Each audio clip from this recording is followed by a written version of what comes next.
Okay, everyone. Thank you so much for being here. I'm going to speak extra loud so you can hear me, but let me know in the comments if you ever can't hear me okay, and we'll just speak up a little bit louder. But thank you all so much for coming and joining us for our virtual cheese making class and meal kit. We're really glad to see so many people signed up, and this is a really special class because we are here with Anna Barnes, a long friend, an old friend of mine, and someone who used to actually work at the co-op here, and you've been one of our longest standing teachers here at the co-op. Super talented Anna is, and we're really glad to have her here teaching how to make different cheeses.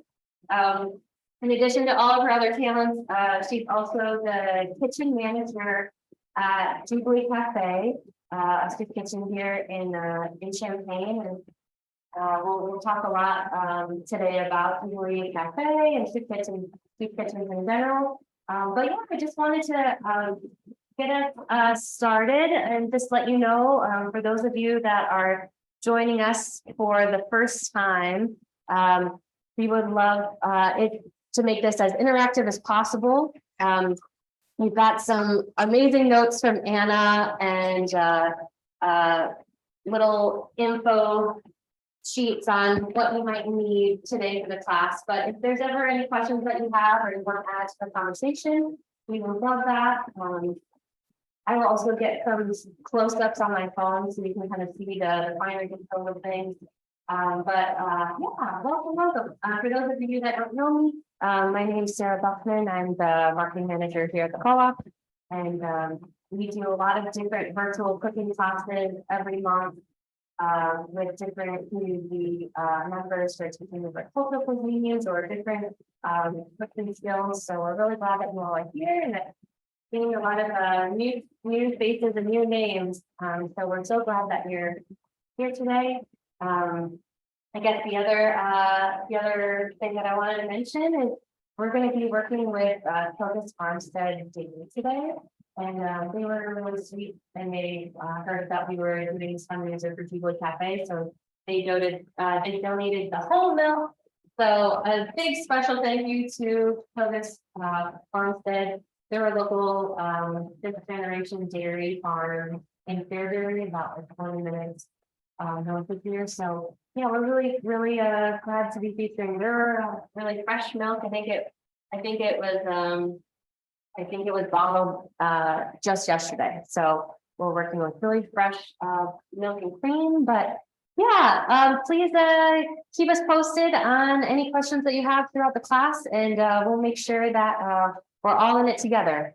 But yeah, thank you, Anna, so much for being here. And thank you all for signing up. This is huge for us because, you know, in a given year, our entire budget is maybe $6,000 or $7,000. So having this class, that's a huge thing for us. So we really appreciate it.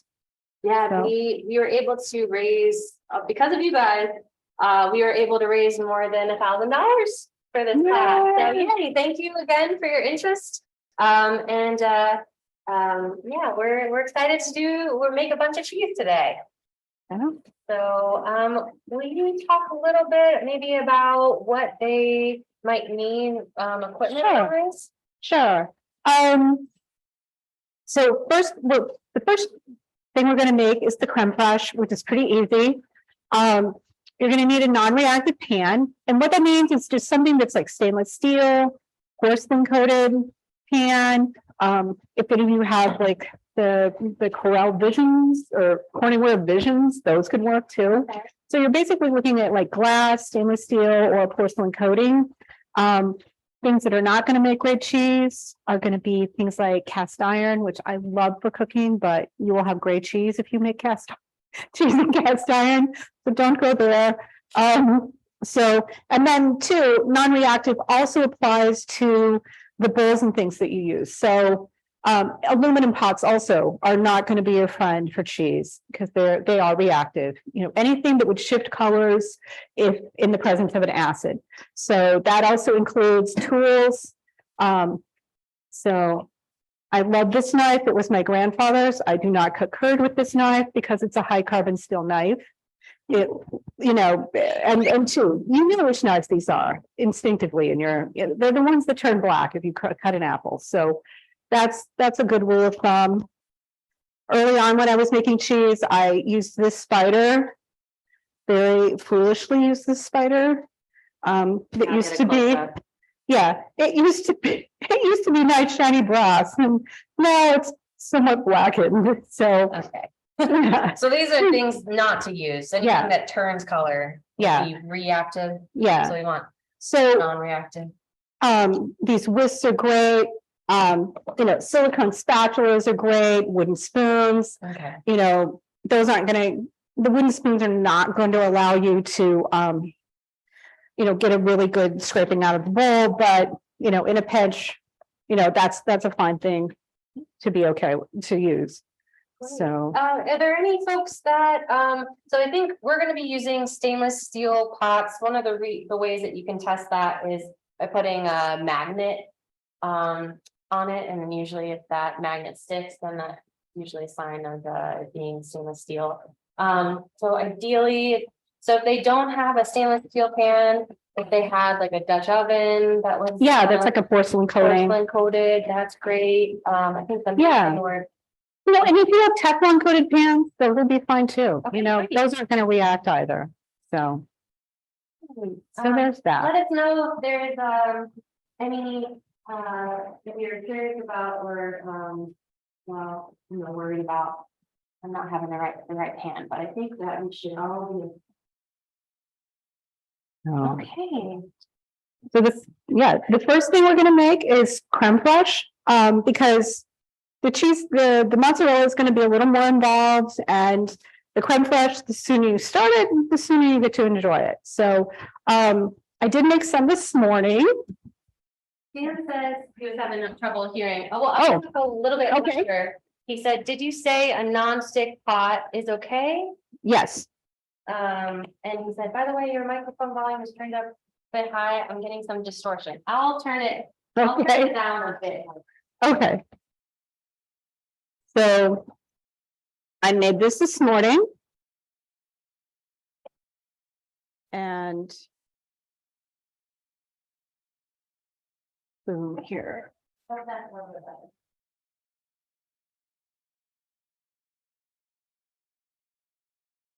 Okay, I think that we should be all good to go. How does that sound? Better?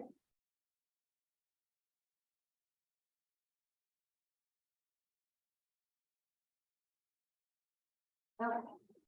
Yay. Okay. You let me know and I'll keep an eye on the comments and I'll make sure to get it so maybe you can hear it. Sorry about that. So this is creme fraiche that I made this morning. And what distinguishes creme fraiche from sour cream is that, like, sour cream is only 20% cream. Creme fraiche is all cream. So that means that you can use it like butter. So if you want to use it to finish off a sauce with, you know, it's not going to curdle, it's not going to break. And the other thing is that creme fraiche is typically 4.5 pH. I just made this morning, and I actually did not have the creme fraiche starter that you all received. So I was cheating, and I was making this out of buttermilk. I made this out of the Deer Lake, which is fantastic. It's a whole milk buttermilk. And that's actually, Kilkis supplies the milk for the buttermilk. And I think, Deer Lake is a new buttermilk that we just started. It just makes you want to make like biscuits and scones and everything good. And there's a blackberry buttermilk sherbet out there that I want to do. It sounds delicious. Yeah. So we gave you, for the creme fraiche recipe, we gave you a whole pint of Kilgis heavy cream. And then we also gave you this creme fraiche starter. And Anna, you put in your recipes and notes that there's a bunch of different ways that you can make creme fraiche. So there is. you made yours with buttermilk, earlier. Yeah, that's today. kind of what the cheaters route, which is fine. And, not always,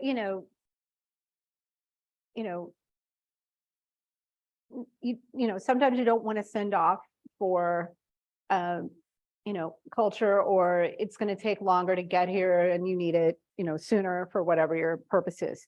So, that's kind of where we're at with this. And as you can see, I just made this morning. So we are, So you just dip the pH Yeah. stick into. yeah, so we're not quite there because this is not even a full 8 hours old.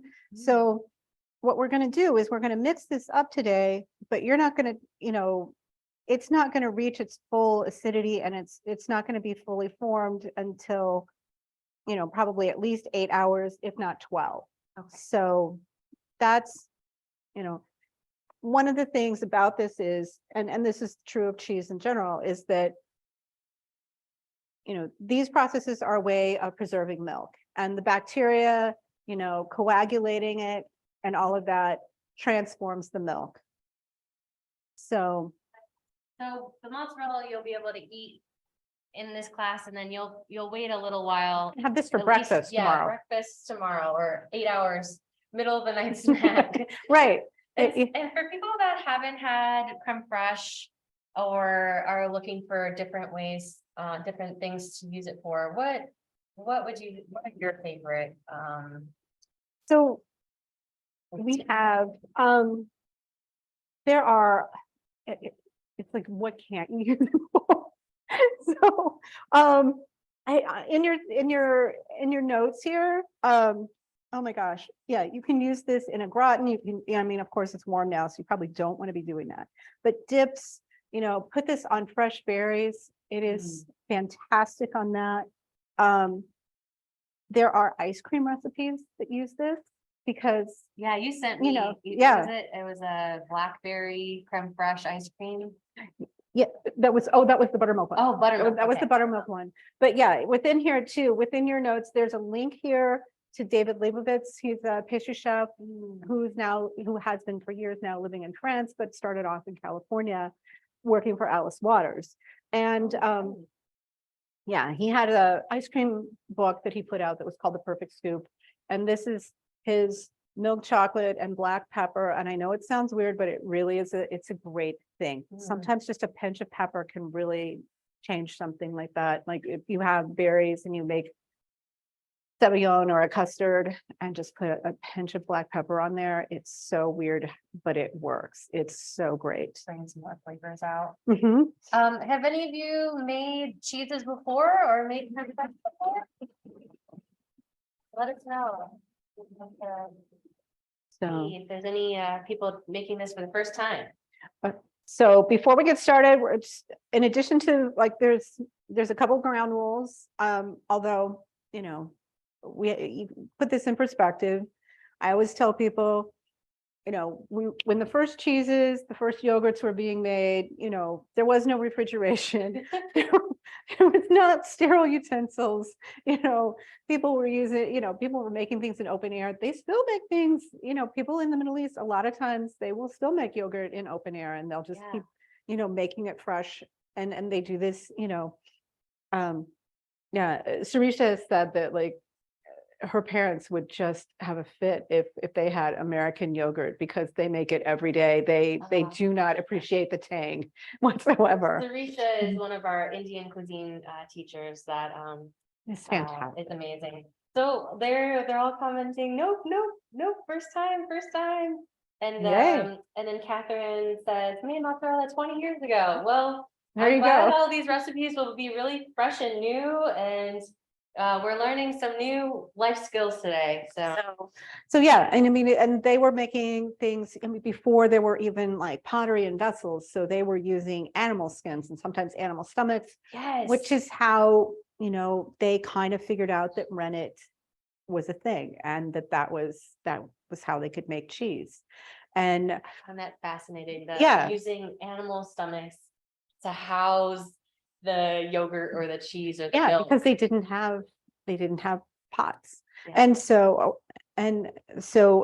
the other thing, nettles, fig, you know, Oh, they're plant-based rennets as well. Your rennet today is plant-based. So and plant-based rennets will work for most cheese products up until you start aging them over a year.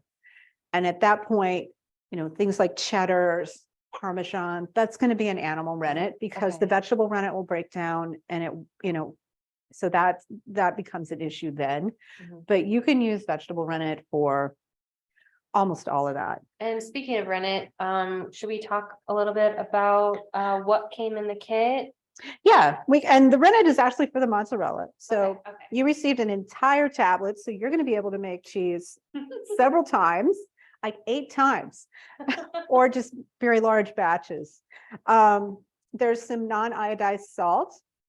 Iodine can interfere with the cheese process, so that's why it's not typically used. We have citric acid powder. That's a coagulant. That'll make the cheese curd precipitate out from the whey. So those are the 3 things you also got some non-chlorinated water, which is great because chlorine can interfere with pH and in flavor as well sometimes. So that's something you want to avoid if possible. And you can either use spring water or distilled water. You know, you can also filter water if you don't have any of those options.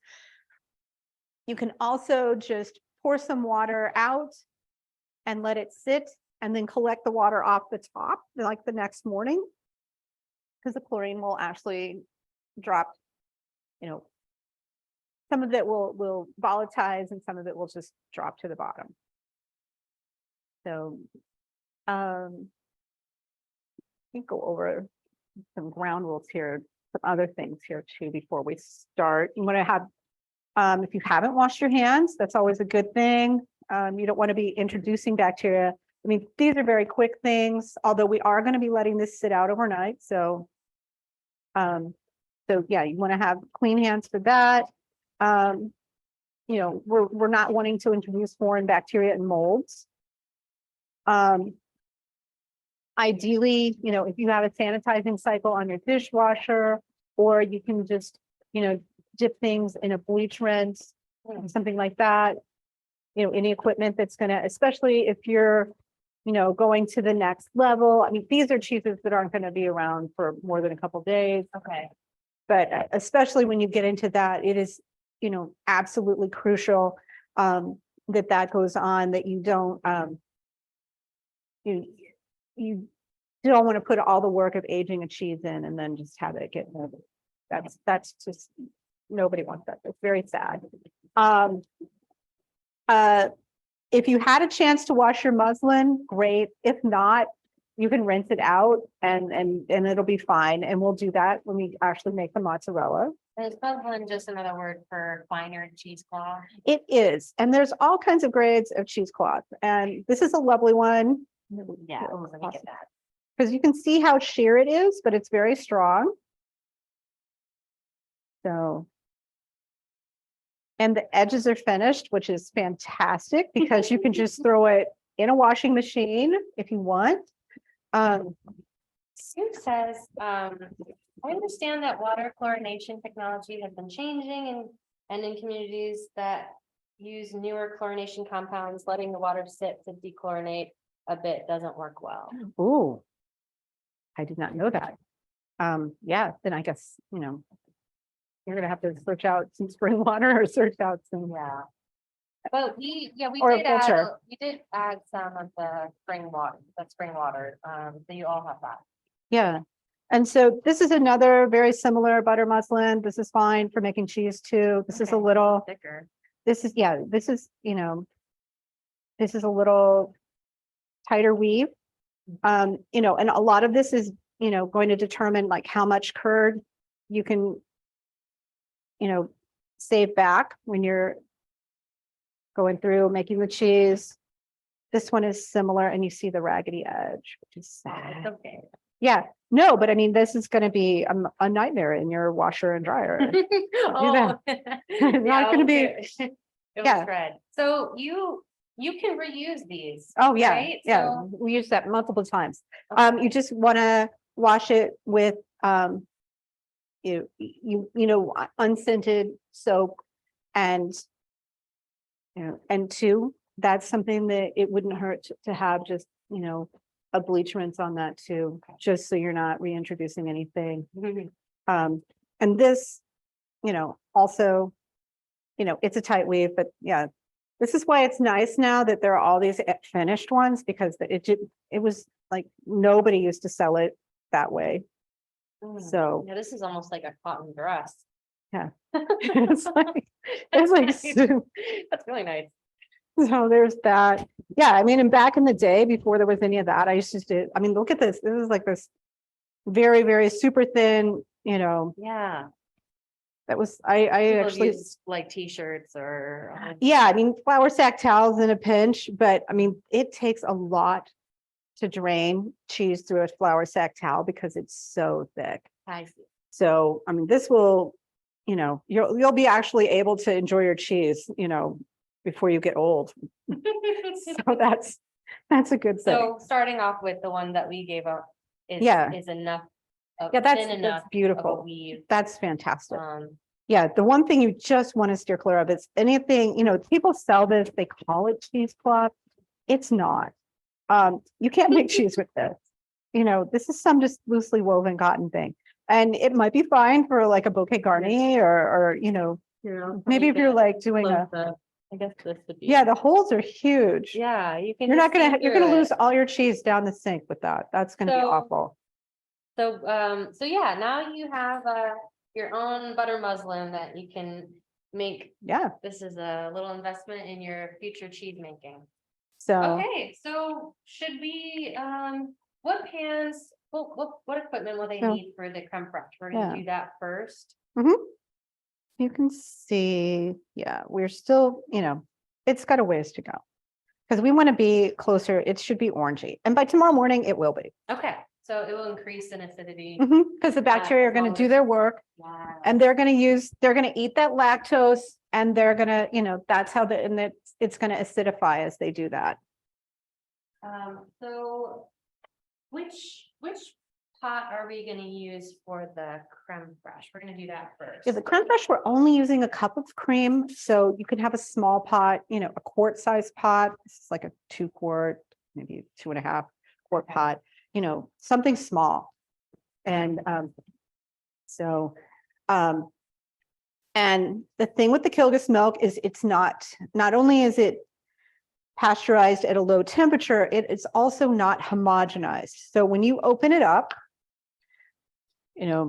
although this is not.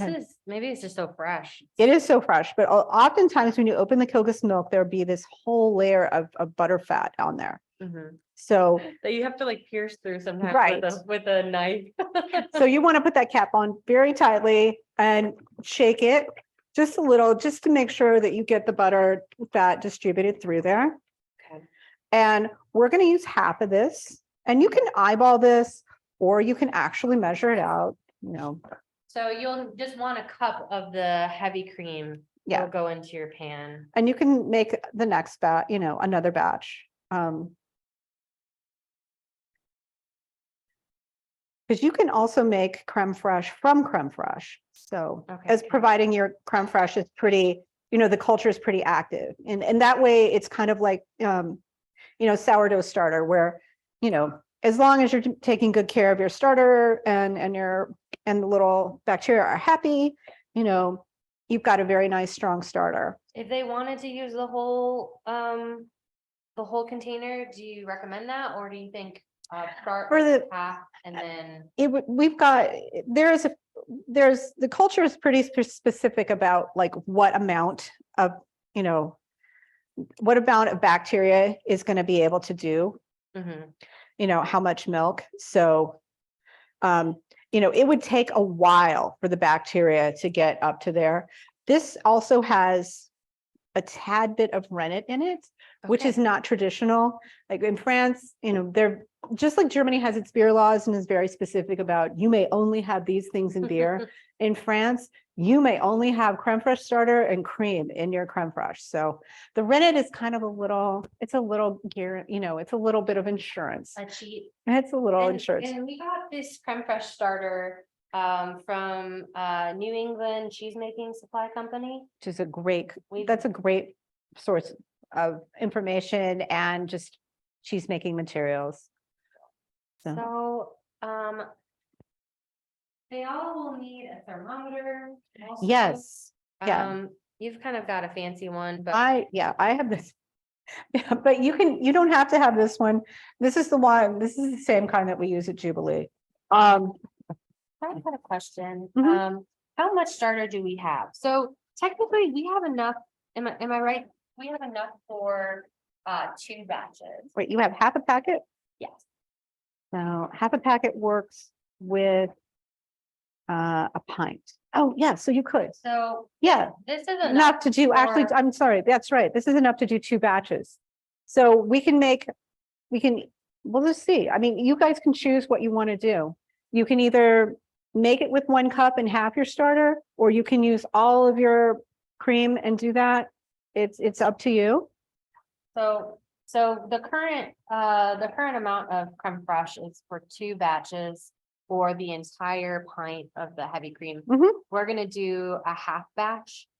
Yeah, just because, So we can. You would only use a half. Of, Yeah, a just because we can. dusting of the starter. So I measured this out. The starter is 1/8 of a tablespoon. I know, and now we're even going smaller. So, So we haven't turned any heat on yet. no. So what we're gonna do is, here, let me get to the right page. I want to make sure I don't tell you incorrectly on when to heat it up here. All right, so. All right. Okay, so we're gonna go ahead and heat this first. And, just out of the fridge, this is gonna be, it should be no higher than 41.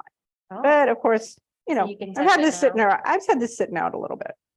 So, so you can tell that, we've had this sitting out maybe like a half hour, the cream. And so, we're already up to 59 degrees. So we're pretty close, to where we're going to be. That's the nice thing about all the cheeses we're doing today is they're very quick. And so, Janet, so you're welcome to stick with us for the cheese making, or if you wanted to go, there was a question, is anyone making their cheese aligned with the class? And there'll be enough time to make both cheeses. oh within yeah, the- more than enough. We'll these have, 2 hours. you're so- gonna, yes, in fact, we're gonna get done early. It's a nice day out. You should get out there and find yourself some strawberries, or you're gonna be very sad tomorrow morning because you're gonna have amazing creme fraiche for them. I see. So we haven't added the starter yet. We're just going to First, we're heat gonna, this up really, really slowly. And what temperature are we looking at? we only need to get to 86 degrees. 86 degrees. And that happens so quickly. And the rule with cheese making is that you always want to go slower instead of faster. So, all right. Does it change it changes the flavor or potentially It just- kills? It affects the structure of the Okay. curd. So, 2, because we have lactose in the milk, and especially when you're making something like ricotta or paneer, something where you're going to be heating the milk up for an extended amount of time, you don't want to have that lactose burning on the bottom. Okay, So that's why we always, just as a rule, go slower.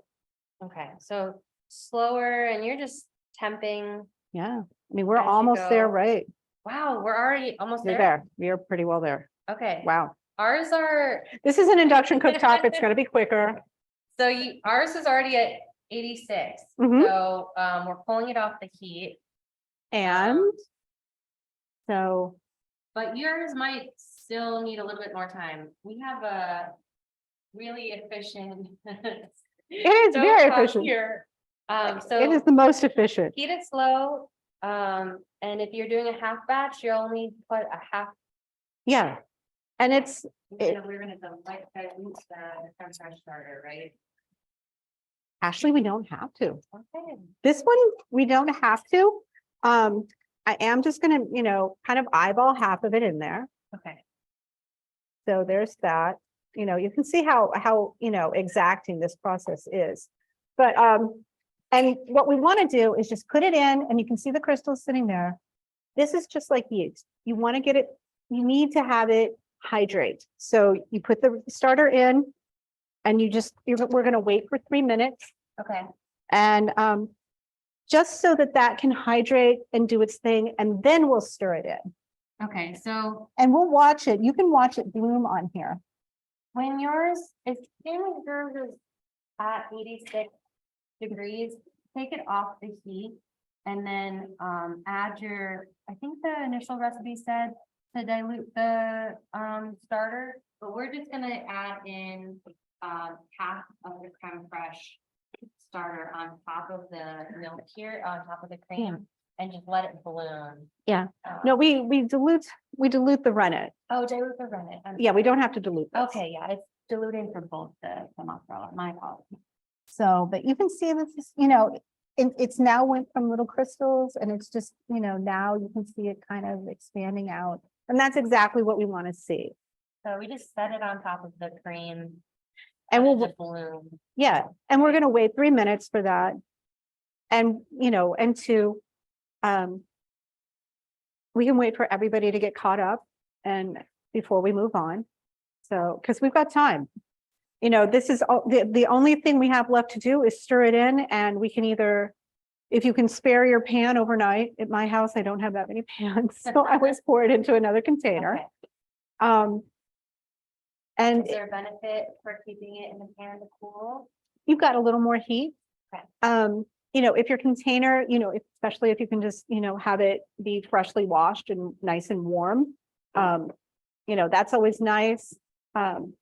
You can wrap it in a towel, like probably like a terry cloth towel, something a little heavier, but that is only if your house is exceptionally cool. I mean, even last night, we just had the windows open and it got chilly last night and it still worked. It was chilly the last couple nights. So yeah, would stuff they- works. would they It's still fine. put it in the fridge or You can just leave it out. leave it out? on Leave it out for counter? the first 8 to 12 hours and then put it in the fridge to finish. And usually 8 hours on this culture is going to be enough. And 8 hours, and if you, are in a pinch and you're using the Deer Lake, that can be 8 hours too. So it's 1:30 now, so before they go to bed, they can put it in the fridge? Yeah, Or would they fine. keep it out all night? Especially if you have pets, You do. you might have, Your cats are up at night waking you up. they knocked over their canister of cat food last night at 3 a.m. It's like, hey, we're hungry. Yeah, it's like- Pat says, can I use plastic wrap to cover my bowl? Yeah, you can use that. You can have a lid, That's a nice one. yeah, these are great, these working glass jars. You can have, as long as it's a clean jar, clean glass, you can just use that. You can even just put a plate over it. And, I've seen people in restaurant, not restaurants in the Middle East where they literally are pouring the restaurant into like, pint glasses. They'll put a tray on top of it and pour another batch of yogurt. And they'll just stack these trays and they'll just have it, right there in the kitchen where it's nice and warm to do their fermentation. Have any of you made yogurt before?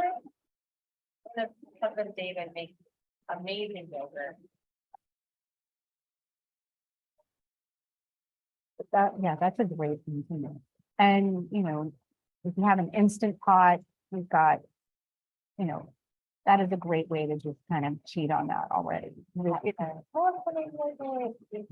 yogurt, yes, lots of yogurt. She was like 75 degrees. Keep going through. It'll be there. You can turn it up a little. It's always kind of like this joke. With these stovetop, because they're magnetic, because they have their induction, our stuff times up really quickly. So take your time. Yeah. The slower the better. Yeah, but if you're still at 75, you can raise the heat a little bit. So, something like medium low, that's fine. It doesn't have to be necessarily on low.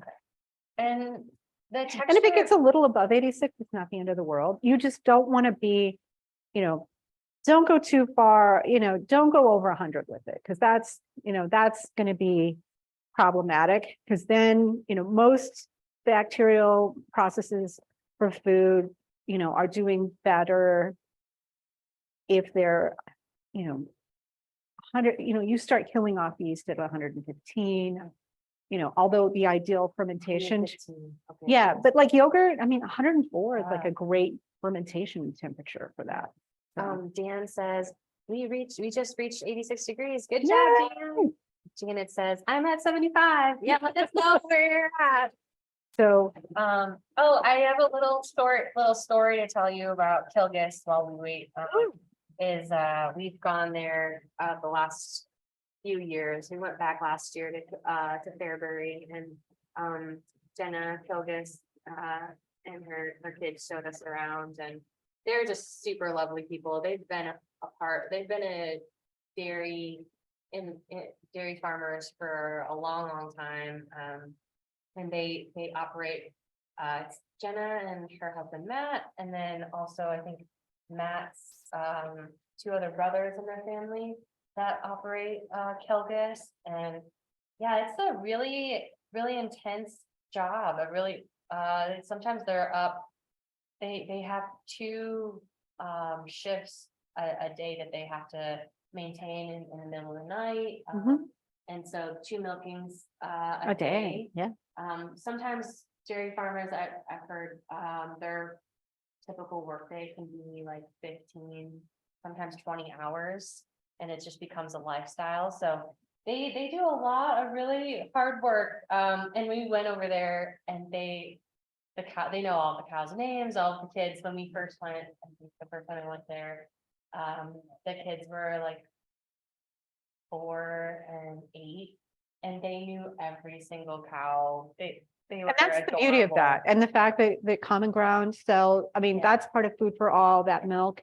Yeah. And it's really high quality milk. And 2, it's, the cows are treated really well. Yeah. That's the thing. There's organic milk out there, and the cows literally have to, wade through their own waste to get to their food. And it still has an organic label. And, it blows my mind that that's permitted.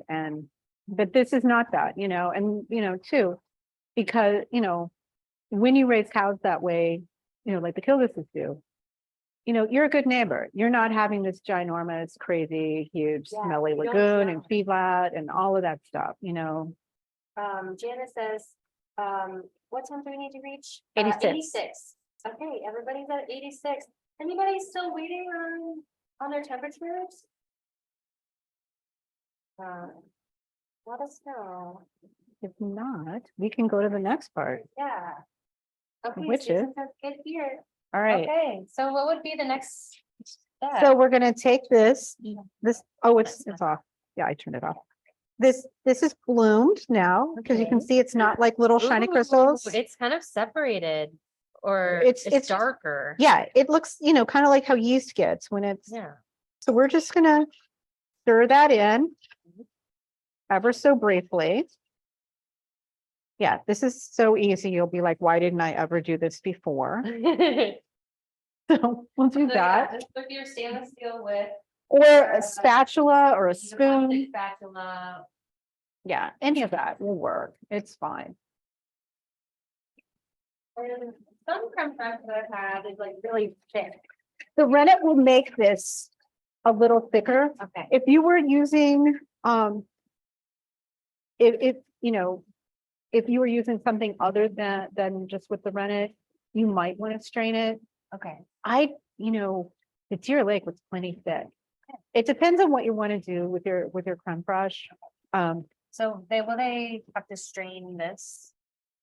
No, probably not. Okay. And you can see like just how thick this is already. Yeah, we'll play with this. This looks so good. Ooh, I mean, look at how thick that is already. It looks like yogurt. It does. And the thing is too, when you get And you can just mix the fat layer in. Yeah, you can do It that. looks like crema. Now, what's the difference of that? Is it just a different culture? Crema is usually a lower pH. Crema, and part of that, maybe part of that is the culture, but also part of that too, can be how long you're letting it go for and how much culture you use when you're doing it. Because crema has a higher pH. It's milder. Okay, less Yeah. acidity. Yeah, creme fraiche is usually more acidic. Okay. So, Also like the creme fraiche sits a little bit longer.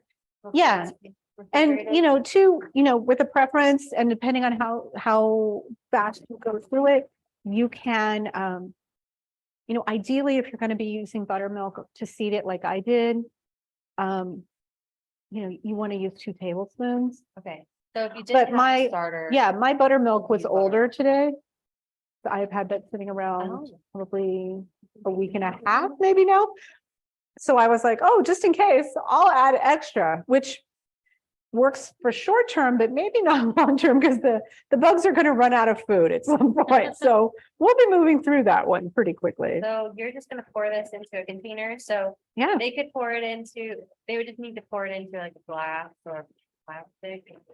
yeah, container. ideally not plastic. Okay. I am using this plastic thing, but you want something that you can sterilize. Plastic is porous. I mean, technically glass is porous too, but and and if we want to get all pedantic about it, glass is a liquid. But it's we're not in art class. It's okay. So you're just gonna cover it in a glass And just and let it ignore sit. it.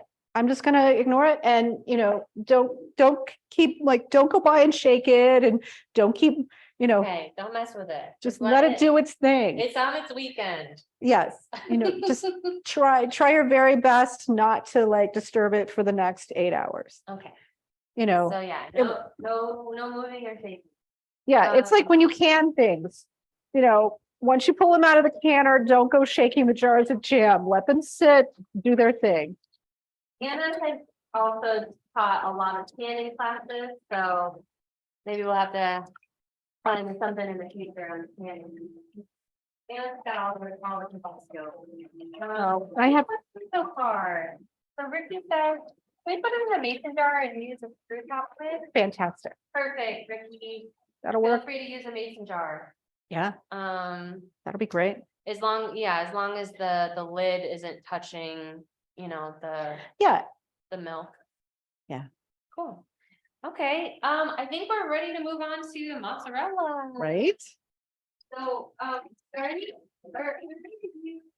they're still waiting for your milk. Or waiting that 3 minutes for that creme fraiche to settle, let us know in the comments. And does anybody not have a microwave? Oh, does anyone not have a microwave? I don't, but we have one here at the store, so there'll be two different methods. But we'll show both. She doesn't, there's 2 people that say they don't. Yeah, so- we're gonna show both then. So we can show both. Great. So don't worry, you don't need a microwave, we'll show another method. And then for those of you that do have a microwave, you can choose whether you want. So, and does anyone have any questions about creme fraiche still? Any people have ideas of what they want to use the creme fraiche with? I think I've got potatoes at home, and so I'm gonna ask them. Potatoes, I got some chives in the garden, that would be really good. That would be fantastic. What is co-op strawberries? Yeah. Yes. Just got the local strawberries in. If anybody hasn't had our local strawberries yet, they are super tiny, but they're so delicate and super sweet. We have schools come in for tours sometimes, and we did a tasting. Our previous staff member Mia was here with her Montessori school students, and there were kids that hadn't tried strawberries before, and so happy to introduce them to these local strawberries. They're unlike any other strawberry you've had. Jacqueline says cherry oat scone from Six Red Chairs Bakery. That will be perfect. It's That that. sounds amazing. That'll be fantastic. Susan said there's a Blue Apron recipe that uses it that I love, since I have to buy it all the time. Can't wait to use homemade in it. Oh, that's Fantastic. right. Oh, I know. I think it's something like, what is it, $7 for like a cup? Oh. $7 or $8 for a cup. Yes, It is not a cheap product. And yeah, ours, we have really good creme fraiche here at the store, but It yeah, is yummy. pricey. It's pricey. So this is really simple. Yeah, feel free to share the Blue Apron recipe in the chat if you're willing. Okay, so we're gonna make mozzarella. No, very funny. So can we go over what we're gonna need and what they need to get out? Sure. So you're gonna need your pot, a non-reactive pot. That's capable, we're gonna make it with a half gallon of milk, so you need to have a pan that's gonna hold that. Ideally, Do they need a lid? yes. Okay, a lid for the. Ideally, a lid. If not, you could also, in a pinch, just put a towel over it. Okay, lid or towel. Yeah, a heavy towel, something that you can stretch across it. So, there's that. We're going to be straining it. You have like a fancy strainer. If people don't have that, they can just use whatever they've got. We're going to be lining this with the butter muslin. So if you have a Okay. colander, you can do that. Colander. Great. That's going to be fine. We don't have to, I like this one though. It's kind of yeah. Does everybody have a colander or a strainer of some sort? Is there any other hacks that you do if you don't have one? Let's see. Now I'm looking at this. Ugh. Somebody should have put this. Oh, Here, let me think about this. well, does anyone know how to strainer? We can think of You can other improvise some ideas. things too. Worst case too, you can put it in your bowl with the cloth and we're just going to pick up the cloth. Okay. And so that will work as well. So you'll need a big bowl. We're using like a stainless steel kitchen bowl. Glass would work too. Yeah. And then a strainer. And you actually, what, for this mozzarella, we actually don't even need the muslin. We can get by without it. Let's get by without it today. We'll just go as minimal as we can. Well, they've got it if we want to do it. Yeah. Yeah. So, but you possibly, you may not actually need it. I think everyone said, no one said they don't have the strainer. Okay. So, and you may not even need this here. I'm looking at this. Like, okay. Okay, so We may not even need. bowl, strainer, and then you've got like a little glass. Yeah, if you're gonna be using your microwave to heat the curd, you'll need a microwave safe bowl. So there's that. You don't have to have a lid. And if they don't have a microwave, will they need anything else? We'll need a pot that can hold like a quart of water. So here's this. So this will be, you'll need an additional pot if you don't have a microwave. Yes. Ricky says, I only have a colander. Will I need the muslin? You may not actually need either. You might not need either, but Because the Kilgus makes really beautiful curd, and we should be able to just scoop it out. okay. So we'll see if we need the muslin. They're not big enough. If not, I'm pretty sure that, if you were using something other than Kilgus and didn't have, really big, beautiful curd, that's when you would probably need to work on having some fun and having the. So this will, if we don't use this today and you ever find yourself in a pinch with some milk that you're not sure about, this is a great way to make sure that you're not going to run it all down the drain. Okay. So there's that. and then they need a slotted spoon. Or any other tools. Some kind of knife, because you want to cut the curd. Okay, nice. So, a spatula can work. This is my favorite thing to put the rennet in with, to just stir it with the rennet. That's just like a slotted spoon. It's like it's technically like a rice, like, I forget, like a rice skimmer kind of thing or whatever, but yeah. And then I have like you can use a spatula, you can use a whisk to stir in spatula, things. whisk. And then we will, we have citric acid powder. We've got salt, Salt, which we gave you more salt than you probably will need, so it'll really be based on salt. yeah, and the one thing that I cannot emphasize enough is don't add your salt until we tell you to add your salt. Okay. Don't work ahead on this, otherwise your salt is going to go away, because we don't add the salt to the cheese until right before we're going to stretch it, because every time the whey goes out of the cheese, that takes your salt with it. Right. So Okay. if you don't want flat cheese, don't add your salt too soon. Okay. But since Sarah gave you extra, you've got some insurance. That's great. And then can we talk a little bit about rennet, because they're gonna Sure. need to not use all of it, right? Yes. And one other thing though about salt is if you are going to, if you don't have a microwave, you're going to need to put about a quart of water and about, an eighth cup, which is really just 2 tablespoons, and I'm obviously, really exactly measuring this here. In for the stretching liquid.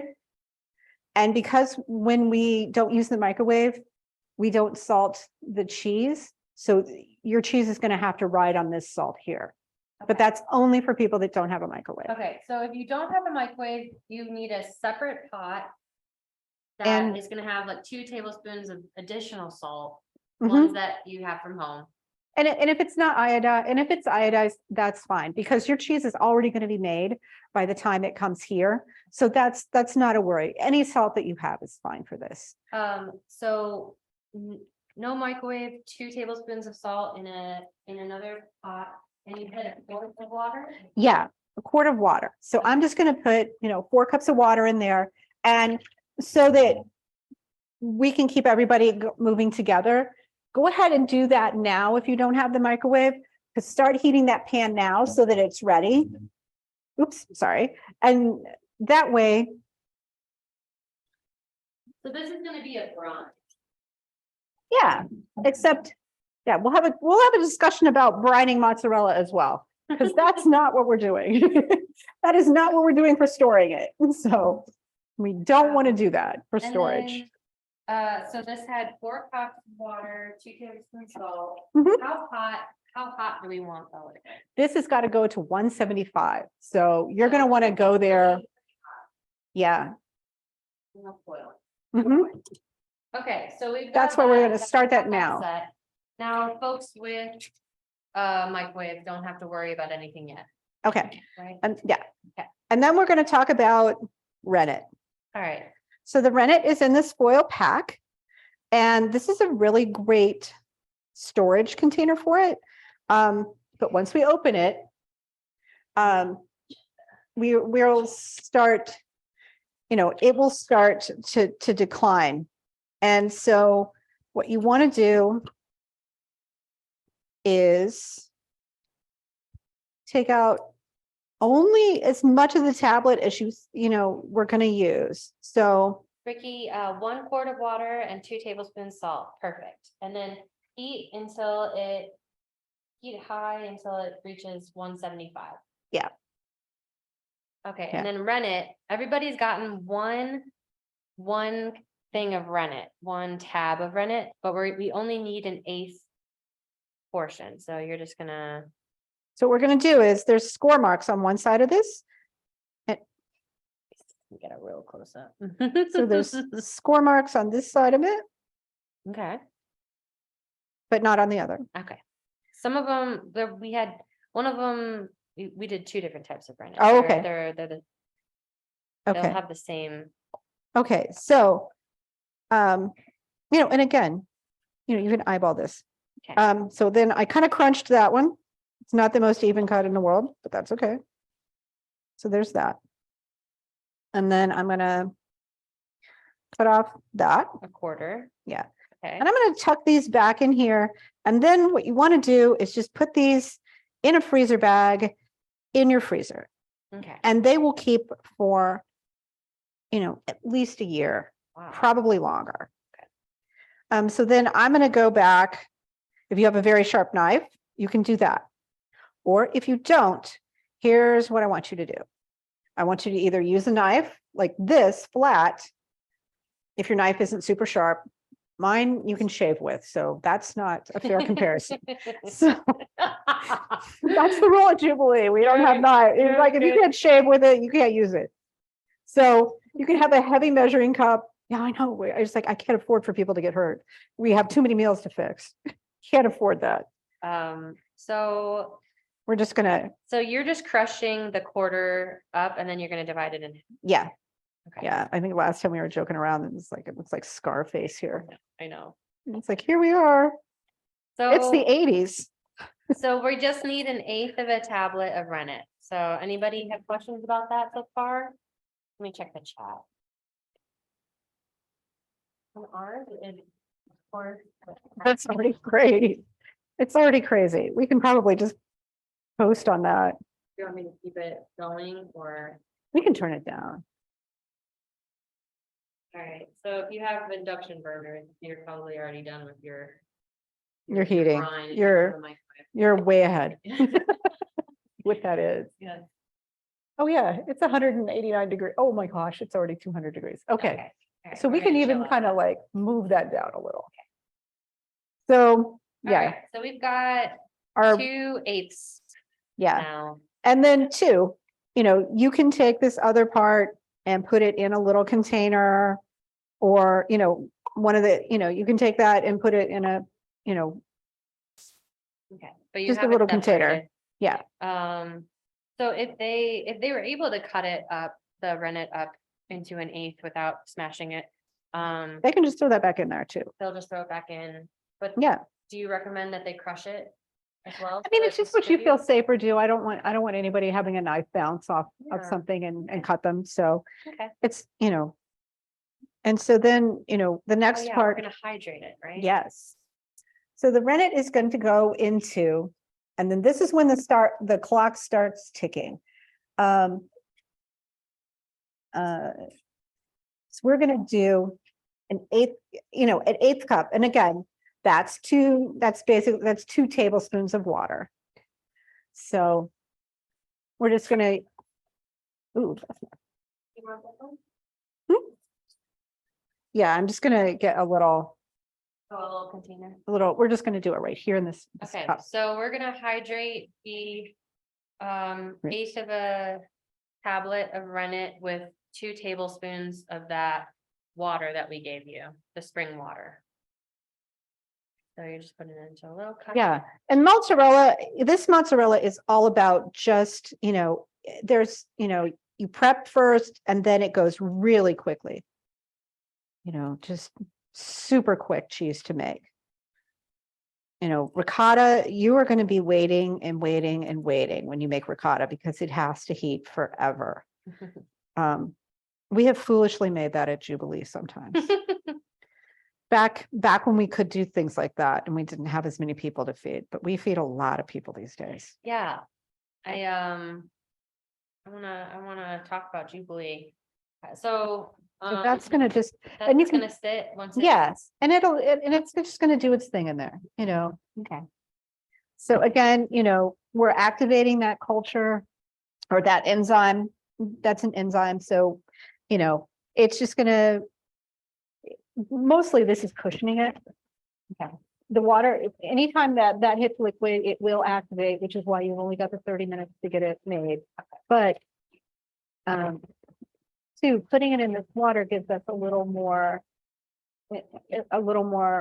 flexibility, because it allows it to really get distributed well within the cheese. And that's the same thing now that we're going to do with the citric acid powder, because, again, we're using 3/4 of a teaspoon, not a lot. I think we measured that exactly. Okay. It looks like it is. Yeah. So then we can just use that container. So we measured the what was it, 3/4 Mhm. teaspoon of citric acid powder that we just got from the bulk section. That was easy. And Yeah. are we just gonna pour it into the remaining water? Because that's a quarter, that's a Then we quarter can just do cup. that. We'll just do that. Sure. And again, this is room temperature. It's going to take a little bit for it to go into solution. So, And what does the citric acid do when you're adding that? sorry, I'm gonna take a water break. It is a coagulant. Coagulant, okay, So that will help with the curd. cheese making is all about coagulants. And whether that occurs through an enzyme or through a chemical process like the citric acid, as we talked about, the enzyme can either be from animals or from plants. And then heat. Heat will just drop it out too. So you're gonna use the entire citric acid powder that we gave you. Excuse me. Oh, And so we gave you, in your water, we gave, a quarter cup plus an eighth. So you'll use 2 tablespoons or an eighth cup in your rennet. With your rennet, and then the remainder, the quarter cup of spring water, we just dumped the citric acid into the remaining quarter cup. So you can do that, or And- if you have another bowl that you want to do it in, that's fine too. And so you're just gently stirring. yeah, and you can just see how that's already, getting in there. You can still see it a little at the bottom, but Yeah, but it's really, and the longer it sits, the more it's going to go into solution. sorry, Eve, let me tell you again. So if you haven't added any water to the rennet or the citric acid, your container came with a quarter cup plus an eighth cup together.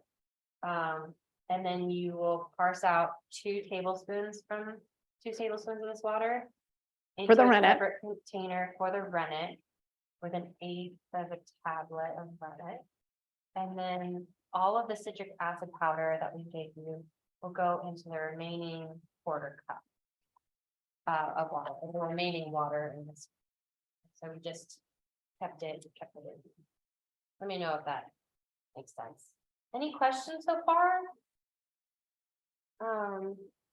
Need a lozenge or anything? You okay? I think I'm good now. All right. It's my dry air Oh, no, yeah. asthma thing. It's like, okay, so I'm gonna see where we're at here. Okay, so, we're testing our water, seeing if it's 175. Oh, it's still 145, so it won't take a lot to get up there. So we'll be good to go when it Alright. happens. So, okay, so what's next? So now we're gonna actually pour in the milk and we're gonna gently heat it to, well, first, okay, we're going to.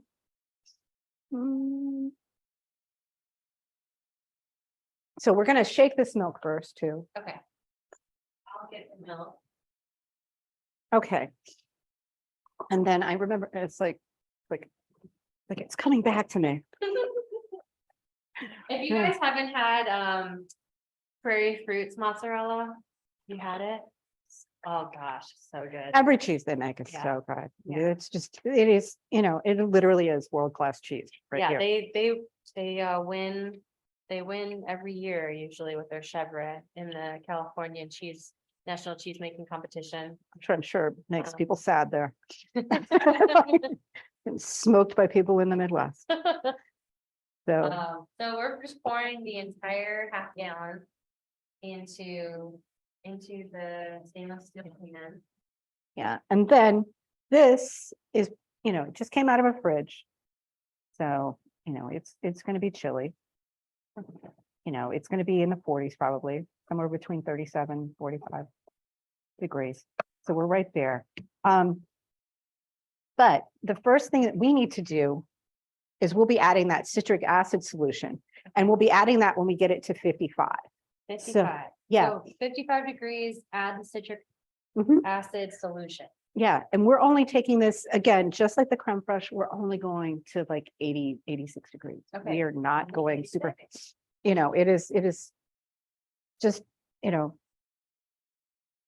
well, 90. So, Oh, but 90. yeah, 90. It Okay, is- 90 is the goal. 90 is the goal. But again, there's a lot of flexibility on this. And there is something too that I typically do not do a second heating on it. Some people do, and it is in your directions that we can do a second heating after we cut the curd. Okay. But I like to have, even though it's not buffalo milk, I like it to be as soft as if it was. Okay. So So if they wanted it harder, they could do a second. second heating, but Okay. since you're going to be heating it to stretch it anyway, Yeah, I always feel, and Carol says, she always skips that too. okay, So, I mean, it's just how you like your cheese. And that's why it's nice to be able to make your own, because then you can get exactly what you want. that's awesome. So yeah, we're And you can see now the citric acid powder is fully fully dissolved. So we're just going to gently put this on. So low heat. Yeah. So we're gonna heat this up to 55 degrees. And then add the citric acid solution. And then you'll continue to heat it up. And When do then you put the rennet in. when it gets to 90, Okay. we're going to pull this off Okay, and we're going to add the rennet and stir that gently. And then we're just going to ignore it for about, 5 minutes. okay. And that's That's what- when the whey will separate out. Thank And you. you'll know whether that worked or not. So, and you can see there's a little butter chunk in Yeah. there. That's good. So, Has anyone made mozzarella before or any type of cheese before? so we're already at 51. Yeah, And so- Two, when we put the citric acid in, that's going to be the first start of the curd formation. And you're going to see little sandy kind of grains start to drop out of solution. And that's the milk proteins, binding right there. And so don't be alarmed. That's exactly what's supposed to happen. So Dan says, when do we add the citric acid? So we're When- gonna heat this until it hits 55 degrees. And And then so we're we're gonna right pour there. the citric acid in. So we're right about, we're there now. So I'm just going to pour this around. So ours is so quick. No, So we added the citric acid in because it was 55. And No. 56 now, so. No. Janet says, this is my first time making cheese. yay, He says, what if I hit 57? you're okay. Totally okay, put that citric acid in. And it being cooler, it probably will take that time down. You'll be fine. And so then, we're going to let this go a little. Just make sure that that's stirring around. And then, So you just kind of stick the thermometer in. Cause we wanna wait until slowly increase the heat until 90. And you're just using your whisk every now and then to. yeah, and it does not take long. Think you might. Well, I mean, especially on this burner, but on any burner, it doesn't take long. Yeah. Did you go just pee or? Sorry, let me, what was it again? If you're lying to me. That's not very good. I can't quite hear you, If you put it, yeah, just make sure you watch him. He might, and he's probably got a food. I'm gonna mute you, but use the comment section. I'm not sure if you're asking a question or if it was just unmuted. okay. Why don't we talk a little bit, so while we're waiting for it to hit 90, which maybe it'll be in like 1 second. What if we I talk a took this little bit down. about Jubilee? Yeah, So for those that don't know about Jubilee, would you describe it a little? sure. Jubilee is a community feeding program. It's a project, here. I'll interrupt. You can see the little curd right on the end of the thermometer. That's Okay. starting, that's the baby curd. Baby curd. That's the, and as the heat comes up, you're gonna see more of that. And It's a community feeding program. It's a project of Community United Church of Christ, which is at 6th and Daniel. So we're right on that, right on campus. And we have a mix of people who join us, community people. We've also got students, especially when U of I decided, to make free tuition available for families earning under 60,000. There are a lot of first generation college students here, and there are also grad students. And, some grad programs pay better than others. And so, it's a very expensive town to live in. And so, it's the rents here are not, what they should be for. There's not a lot of affordable housing. There's a lot of luxury student housing, but there's just not a lot. So that weighs on people's ability to afford food as well. So we don't ask people what they make. We have people who eat with us because they, are struggling financially, but we also have some people who eat with us because they don't have anyone else to eat with. So they come for the community portion of it. And we actually started dining in-house back last fall, which is great because we can do a much better job of, making sure people get food when they're dining in with us, because then we can make sure they're getting a lot of, now we can do salads, we can do fresh fruit. It's, all the things that we want to be able to do for people. Because you were packaging everything up during COVID. And we still have some people who, there's even somebody who works for U of I, but,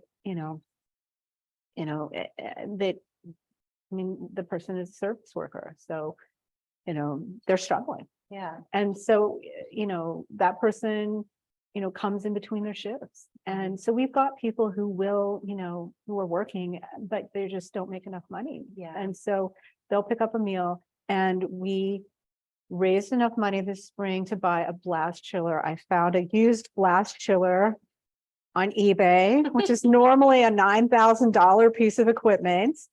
And it was a food company down in Houston that was,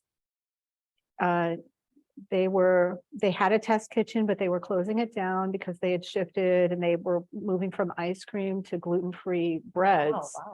So they had no use for their blast chiller anymore. And I was like, I asked the guy, I was like, if I can figure out a way to get it up here, can I bid? And he's like, sure. And we you're got it using the for, blast chiller to salvage all of this good food. yeah, we have to, in order to be able to feed people, to safely heat meals and freeze them, we have to have the blast chiller because it has to be chilled within 2 hours. Right. So how many? And we're at 90 So degrees. it's on, 90 degrees. How So many here. people have hit 90 degrees so far? Anybody? I mean, we kind of have a unique stovetop. Okay, 76. Thanks, Jocelyn. Okay, 65. Thanks, Dan. Okay. Aaron's at 90. Okay. Okay. So we're going to go Deborah's ahead. at 87. So You're close. we're gonna pull, we hit 90, so pull it off the stovetop. Or pull it off the burner that's Mhm. hot. And then- we're gonna, Yeah. And you're going to grab, if you have something like this, that's non-reactive, that's great. If you don't, a spatula is still fine. okay, spatula, or what if they had a slotted spoon? Yeah, that's great. And so what we're going to do, this is the motion we're going to do. We're just going to be going up and down with your slotted spoon. Like you're trying to mash it. Yeah. And so what we're going to do is take that rennet. Okay. And we're just going to pour it in, kind of Pour it pour it in a in. circle, or you can just pour it in all at once. Ricky Carroll actually has a video of her doing everything And who's Ricky Carroll? she is the person behind New England Cheese Making Company. Oh. And she has this video where she literally is not following any of her own directions. And it's fantastic because it is just the most empowering thing that you can watch. It's like, she's like, yeah, do this So or not, we do added- this or not. We just poured in the rennet solution. And now we're just kind of like mashing, Yeah, we're just gently, gently like. moving it mashing through or there. Stirring. and so, about 30 seconds is all this is going to take to Okay, really 30 get seconds. distributed through there. It doesn't take long at all. And what this will do is we'll gently mix the rennet in so that it starts to coagulate or for the Yeah, curds. And you will can start. see, we're already looking, you can see, and that's the beginning. Okay, And all these little particles are going to bind together. So, but what we want to do is just put a lid on this or your Okay. towel, whatever you're using, okay, and you're just going to set it aside for 5 minutes. all right. And what is going to happen is the whey is going to start to drop out and big time drop out Okay. because it's going to look like somebody emptied a container of yogurt in there and put water around it. Because it is going to be super solid, super thick, beautiful curd, Okay. which so is exactly why we use Kilgus. 5 minutes. Once you stirred your rennet in gently. So let us know if you have any questions, but we can go back to Jubilee while we wait. Sure. So one of the things I love so much about hearing about all the dinners that you make is you just making everything from scratch, you're utilizing foods from Eastern Illinois Food Bank, but Yeah. there's such a like beautiful I think one of the parts about Jubilee that was really interesting to me is the serve that it's like served like a restaurant style. It is. And that's why, I mean, just because people aren't familiar with the concept, we tell people, we'll say sometimes, oh, it's a soup kitchen. It's technically really not, Yeah. because people come in, there's a wait stand. We ask them to give their first names, which they do. And, and we say, hey, hi, welcome, thanks for joining us for dinner tonight. And then they get to go choose a table, and there is somebody that will, we have people that will serve, we have servers. But totally free.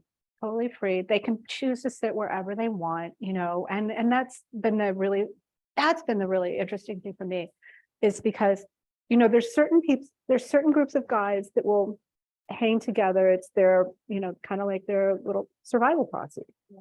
But then there's also, people that will just sit with other people, and, it's the, that they don't even know, because, we had students sitting with people from the community, and, the community people were like rooting on the students, and the students were like checking in with the community people, because some of them, they're struggling to find housing, they're, struggling with their sobriety, some of them, and, and they're cheering them on too. So that's been Really nice. pleasure.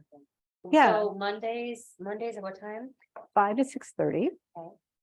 And we, it is anybody's guess what's going to be for dinner, because it's all based on what we're getting in. Although I do know, what we're having this week, and I know what we're having the next week, because it's frozen. Because we were able to freeze parts of it, we were able to do some prep and stuff. So And we've there's got, a really nice kitchen that they use. yeah, oh my goodness. Yeah, the people, the Congregation of Community United, which is actually, that congregation dates back, it was the original abolitionist congregation in town. Oh, Yes, yeah. Not the original building, but it was the original congregation. That's where they all came from. And so they've always had this very progressive, kind of bent towards, working towards equality and equity. And so when they had an opportunity, they had this space in the basement, and they said, hey, we could utilize this much better. And so they put in a kitchen, but they didn't just, cheap it out. They built for the long term. And so they put in a full commercial kitchen, and it is really well laid out. It looks so nice. Hi Janet, so you said I added the citric acid and started curding. Mhm. I removed from heat, correct? Yes. So as soon as it hits, so heat to 55, add the citric acid, heat further to 90, remove from heat, and then add rennet, whisk it, Yeah, just stir it in gently stir for it in 30. gently, and then let sit for 5 minutes so Mhm. that the whey and the curd separate. Oh, Well, yeah, I think it's amazing. And you work really closely with Sola Grazia. Sula Gracia is one of our big partners. The food bank, we could not Yeah. do what we do without the food bank. Oh my gosh, last fall when food prices when people were gouging and it was crazy. You know, it was just kind of like, this is what life would look like if we didn't have the food bank on our side. It was like, wow, that, because they were getting stripped out like crazy. And Yeah. so, but we, normally, our target is to try and serve a meal for $1 a person. And that includes containers and utilities and, And with packaging costs. You know, going up, yeah. Everything going up, Thankfully with people coming back in and eating in-house, that's gone away. right. We don't have as many containers we're having to send out the door, which is nice. But, we just get so much, that How many literally people- tons of produce from Sola Gracia. And then too, when you guys have had shrink, oh my gosh. I mean, Arnold in the meat department has been fantastic. We, so one thing that's really cool about the co-op is, we work, with a compost farmer every night that comes to pick up. Sometimes they're pig farmers, MJ, she's one of our longest standing, compost farmers. We've been working with her for over 30 years and she comes to pick up waste. But we also work, when we have, Misfit. mispicks or things to get delivered that we didn't order that are really good and still,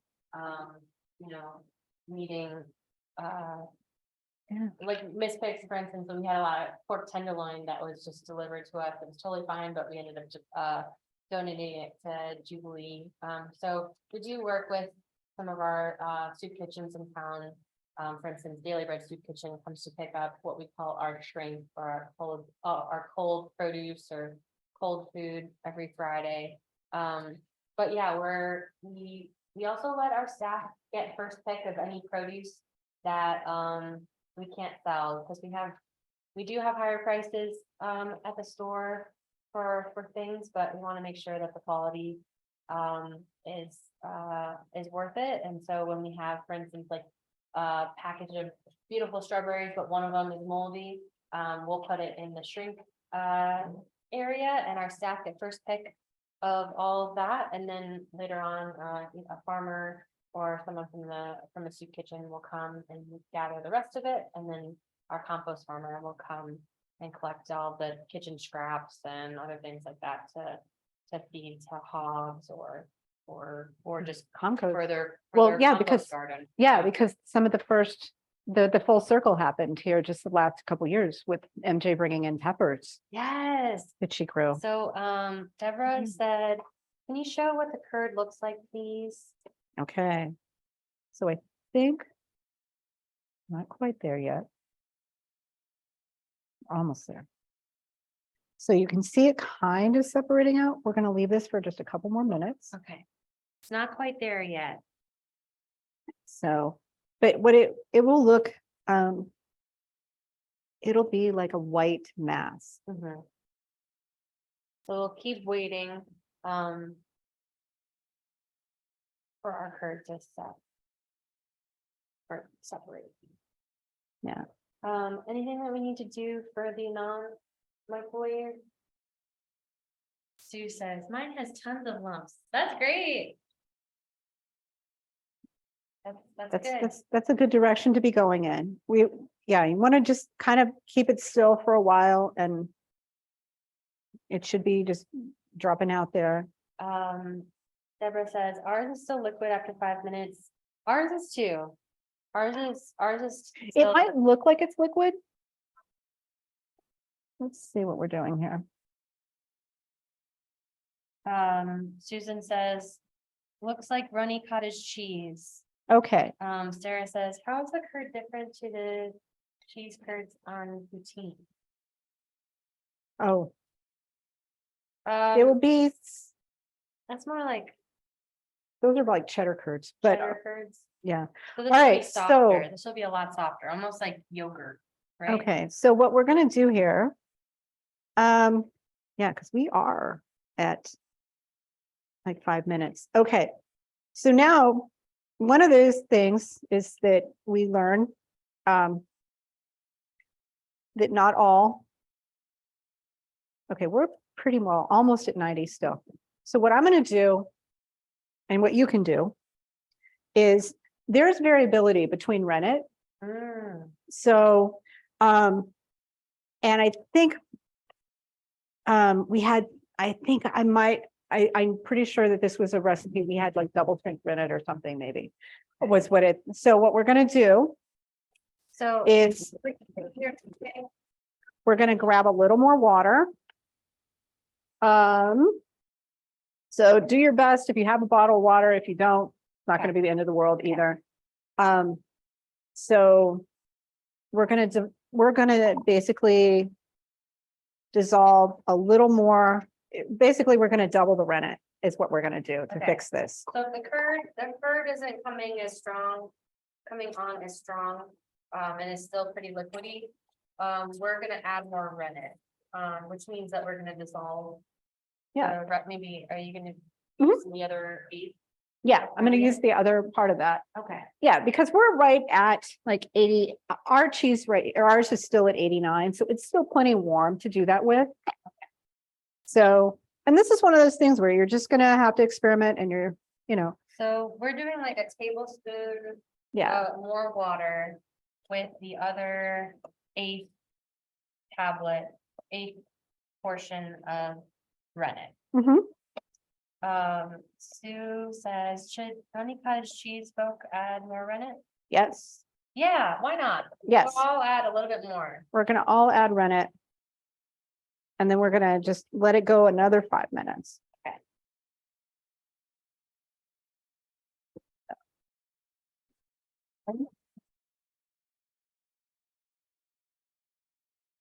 Very good. Very good. A little bit more water.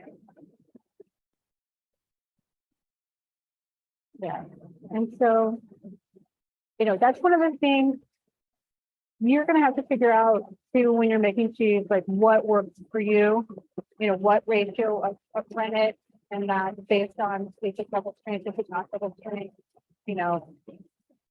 how strong is that rennet? That says, mine looks like that's cutting. Oh. That might actually be pretty good.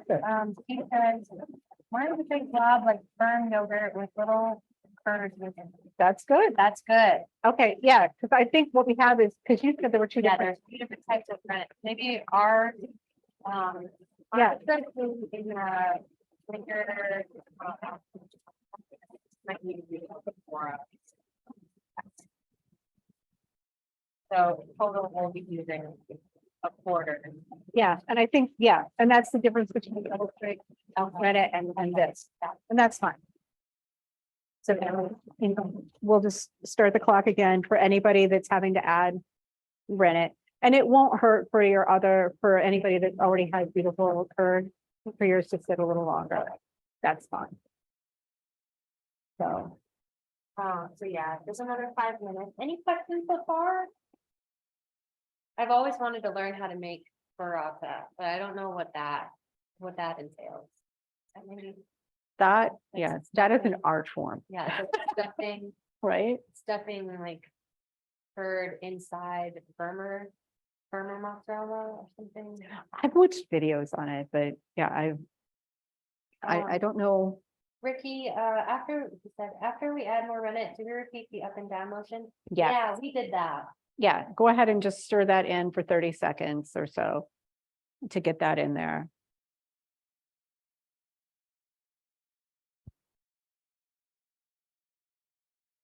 And then two, make a note on your recipe for future, whether you have to, how much of your tablet you're going to be, if you have the other one that you have a quarter tablet instead of the 8.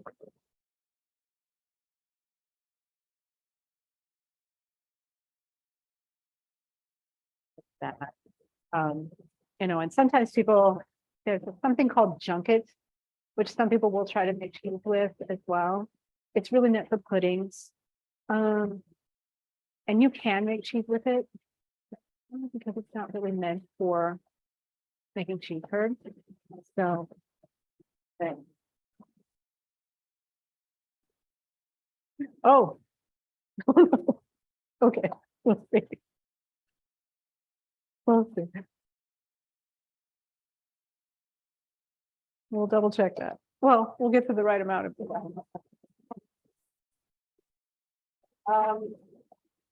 Running says, what are the different rennets that we provided? One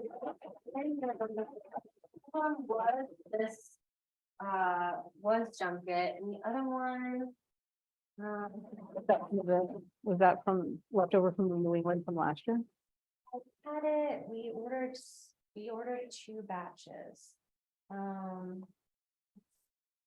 not sure the other one. The other one was something that we got on Amazon. So.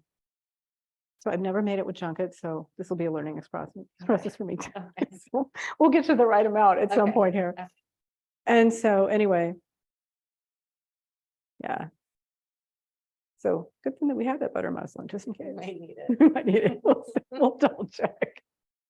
So. There. But, so yeah, and right now we're making 90 meals a week still. 90? Yeah.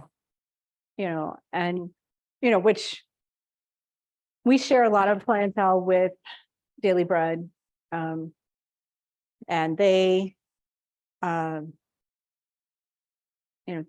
do amazing work. Last fall, we were all hitting records. Well, we had, they were up near 300 meals some days, which is crazy. Yeah. We take a peek.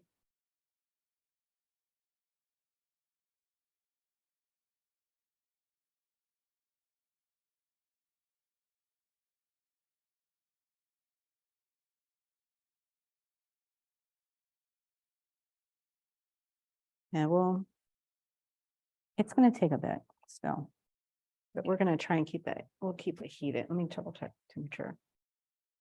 Yeah, What temperature is that? it's like 86, 87. Okay.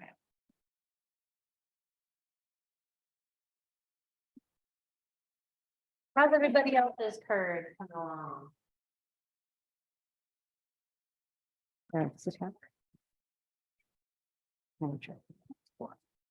All right, so.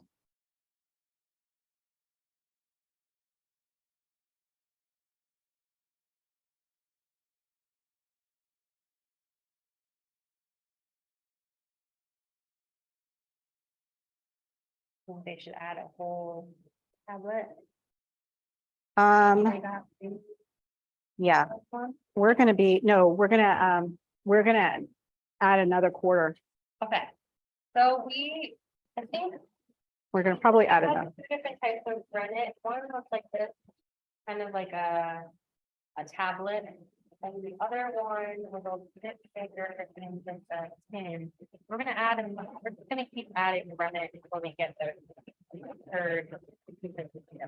So I think You're gonna be like, maybe another quarter. yeah, so you wanna have a half, if you've got the junket rennet, you're gonna need to be at like a half a tablet. Okay. So we're just gonna add in another quarter. Cause ours isn't starting up as much. No. Here.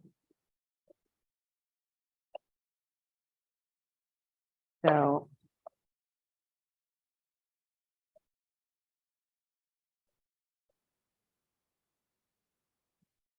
Oh, we'll be.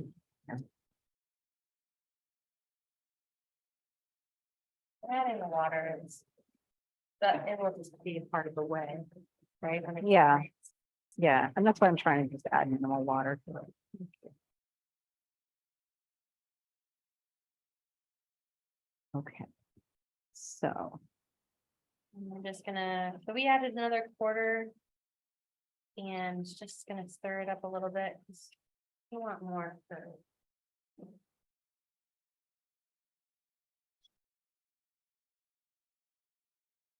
Can talk about some of the classes that we're gonna be doing the next couple of months.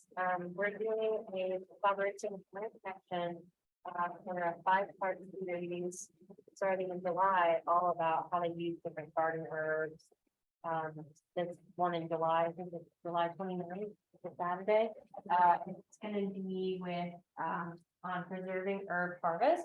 So it'll teach you how to infuse, oil, dry all your culinary herbs. And it's gonna come with a kit. And a lot of the other classes will be like make spray or lotion with salves. And they're taught by, most of them are taught by this amazing herbalist and herb farmer. It's like a 7th generation farmer. So she's going to be teaching a lot of classes with us this summer into the fall. And then we're going to be doing a caprese chicken, like Hasselback caprese chicken, or tofu for those that are vegan or vegetarian. That's going to be in July.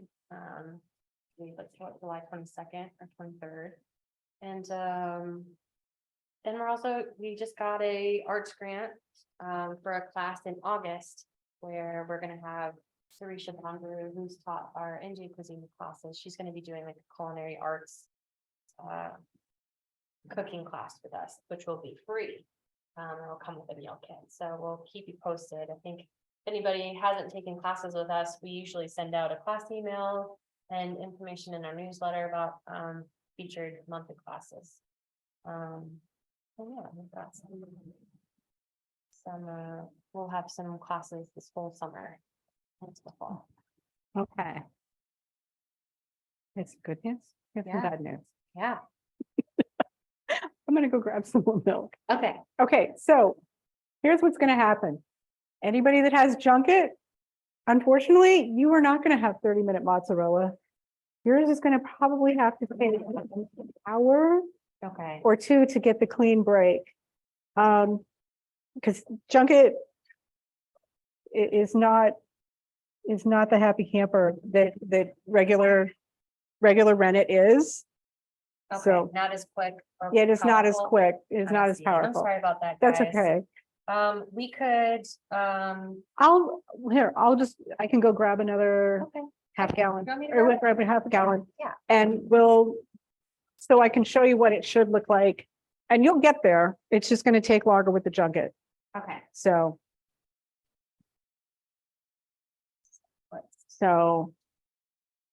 Because it'll be.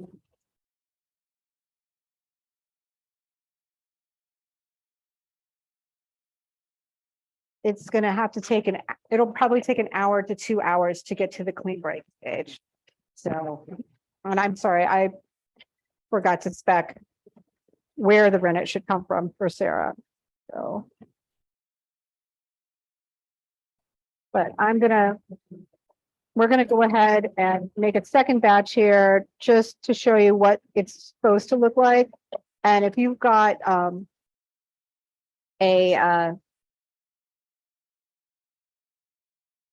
if you're holding with the like the double strength rennet or the good rennet,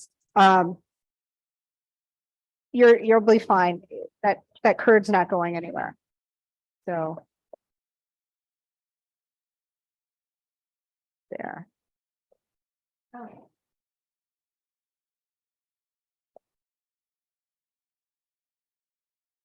All right. I'll do another.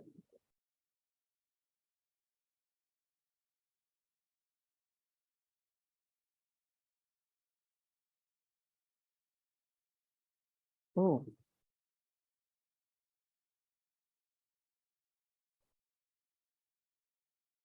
And Let's see. So a little more citric acid. sure. All right.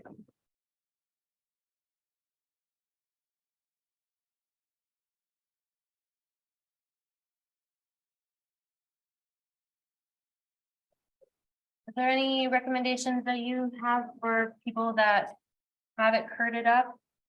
Are they can just, hang?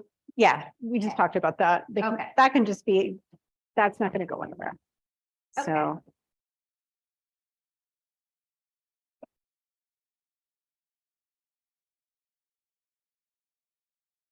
So, but I want to show you what this is going to look like when it's called a clean break, and that's what the place where we want to get to. And this will get there. It just takes longer. Okay. So, So the, or it's citrus. we're gonna do, so for those that had the rennet that came in the kind of shiny package, you'll have to wait a little while before it's set. Yeah, and it may take as long as 2 hours, Okay, so I'm sorry about that, guys. but you will have cheese today. You just won't have 30-minute cheese. But then once you start to see the curds, then you'll be able to, you know, strain it from the whey and stretch it. Yeah. We'll do on here.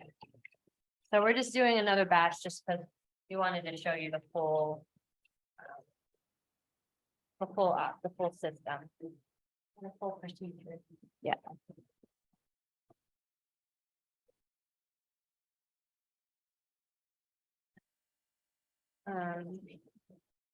So the ones that are quicker come in a package. They're like a thicker tablet as opposed to like a flatter tablet.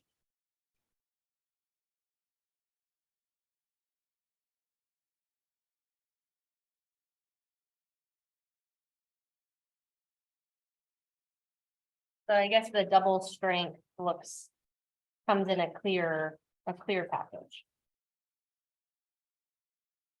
Okay, so we're already at 83 degrees Fahrenheit, so that's good.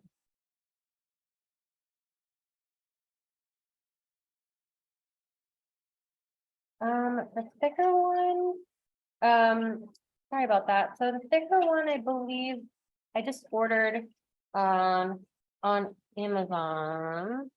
I think it's like 0+ or Q+. Let me see if I can find what it looks like. That you can also order, from New England Cheese Company. And if this is something that you want to make regularly, you could go ahead and order the liquid rennet Okay. and just keep it in your fridge. I keep mine in a plastic bag with 2 pieces of black, like, construction paper or cardstock. Okay. So,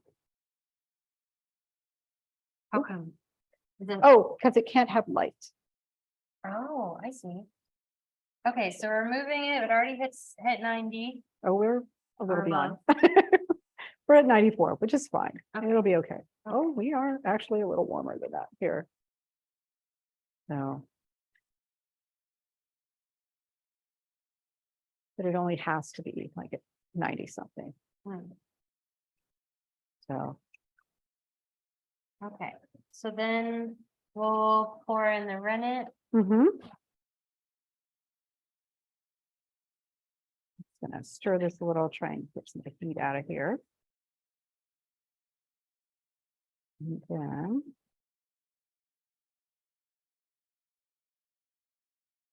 Break all of that out of there. Okay. And do the mashing again.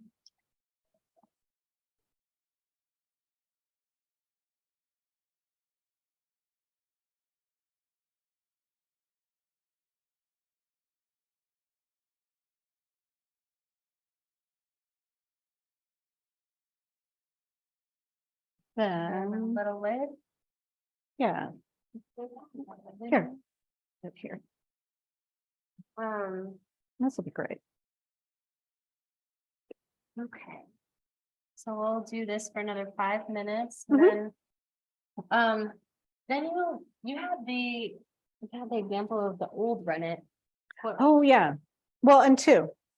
And yeah, this brings up a really big, good issue. Although, if you have rennet that's been sitting around, there is a test in here that will let you know, like, say you put this in your freezer and you like I just found mine in my cupboard. I didn't realize that it had been sitting there in the cupboard and never made it into the freezer. So within the FAQ that I gave you, or there's a troubleshooting guide. It had, what do I do if I, how do I know if my rennet is old? And so you're going to basically you're going to make like a mini batch of cheese. And so you're going to take a cup of milk and heat it to 90. And you're going to dissolve a quarter of your tablet or an eighth of a teaspoon in, if it's double strength, like the liquid rennet. So, but it's a quarter tablet in 8 ounces of unchlorinated water, and you're going to stir that. And so then you're going to take 2 tablespoons from that diluted rennet of that solution that you mixed up and add it to the milk when it's 90 degrees. And you're just going to do the same thing that we just did for the regular mozzarella, which is to stir it for 30 seconds. And if the rennet's working, the milk's surface is going to start to form a slight film after about 2 minutes. And in 6 to 10 minutes, it's going to have that curd that'll hold a knife cut. Okay.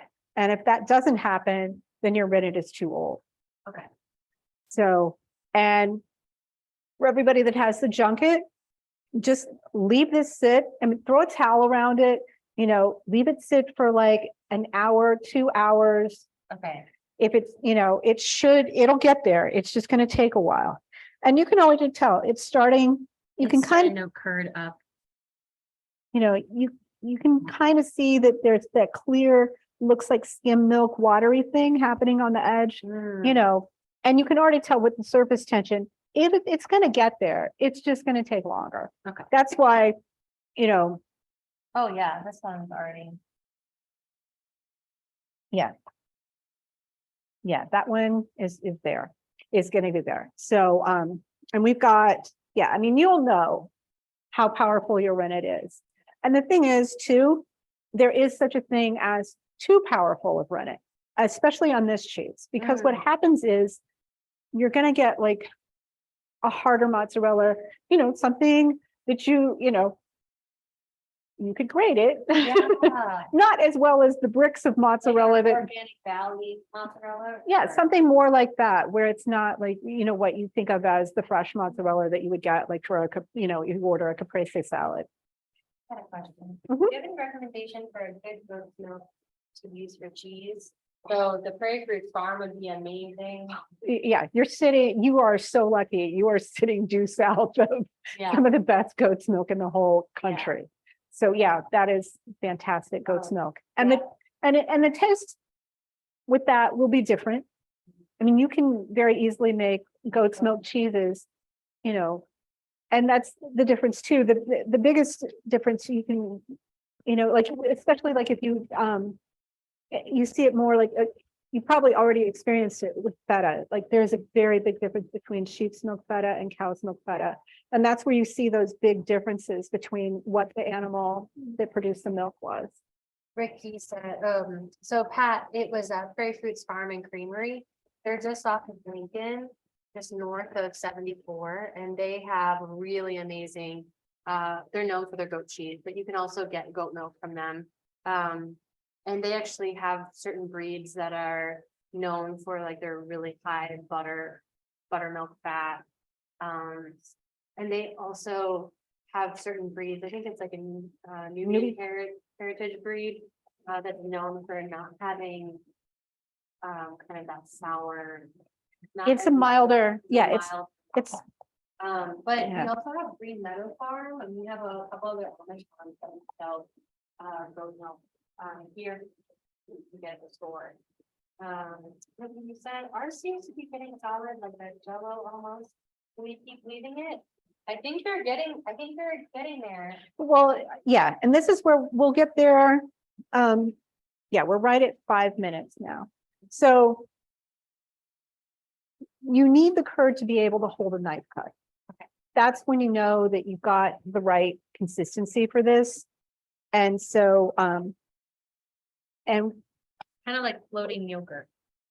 Yeah, and see, Oh, you just see that? Yeah, that's where you want to be, where the whole mass of it. It looks like one big yogurt. Mhm.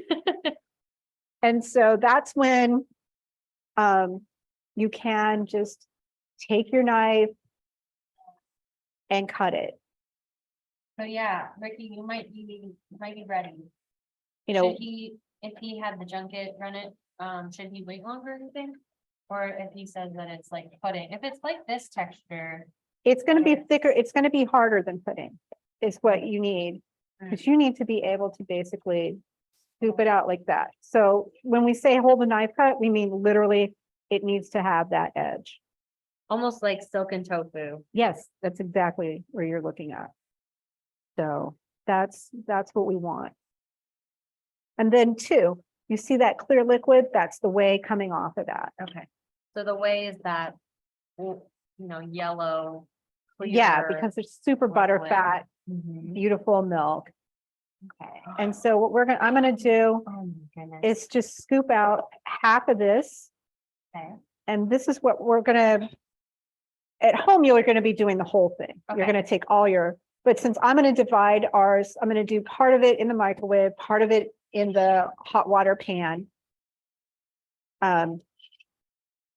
So for the people that, if you don't have a microwave, So, you're gonna use like a slotted spoon Mhm. and you're just gonna, whether you have a microwave or not, you're just gonna spoon out all of the curd into a new bowl. well, if you have the microwave, we're gonna go right into the pan here. So Okay. we'll see what we're at there. Right. So, We are almost ready to go. It's 162. I'm just gonna crank that just a little higher. so this is gonna be, we're gonna do both methods, one without a microwave and one with. Okay, so Let me just open the door really quick. Okay, Mm. guys.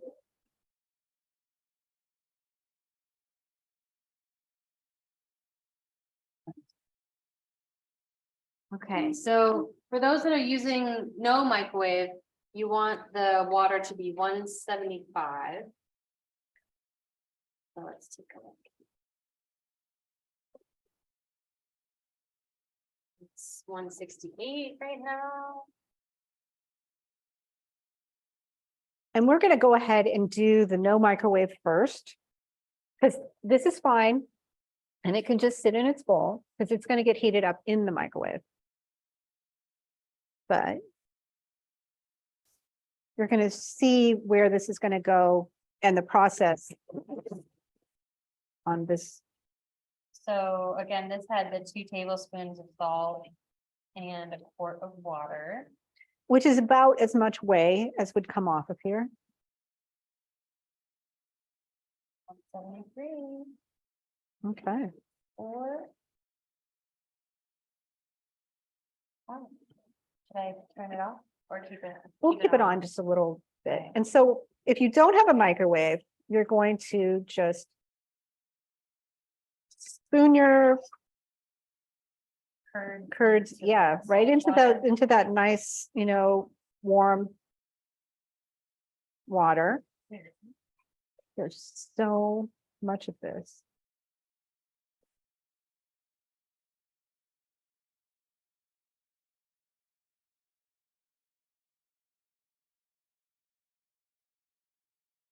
And we're not adding salt The salt's already in there. yet. Okay. So salt is you're in for the microwave. On this one, For yeah, the non-microwave. the salt is already in here for the non-microwave. Okay. Because we're going to be forming this curd into the stretchable stuff in the brine. We're not going to, because that's how it's getting heated in lieu of the microwave. So you're just going to be kind of spooning the curd onto itself, and more whey is going to come out of here. That's how that works. Okay. And it You know, kind of looks like it's melting, but And it is. It's melting away from, literally away. yeah. Away from- And eventually, and you just want to be very gentle with this because the difference between, you know, super firm mozzarella and soft mozzarella, a lot of it is just the handling of it. Okay. You know, the So- more whey you can keep in your cheese, the softer your cheese is going to be. I see. Yeah. So what are they looking for when they? See how it's kind of gathering onto itself into big globs. That's exactly what you want, because that's what we're going to pull out of there to stretch. Do they need anything special, like a cutting board or anything like that to stretch? I know it's No, in the liquid. you're going to put your gloves on and you're going to just use your hands to form that. And then will they make a couple balls or? You can make as many as you want. You can make, you know, like a couple of big ones. You can make one big thing. You can make, you know, tiny little ones. You know, it's your cheese. You do what you want to do with your cheese. You know, the technique's the same. It's just the small, you know, it just comes down to the size of it. So.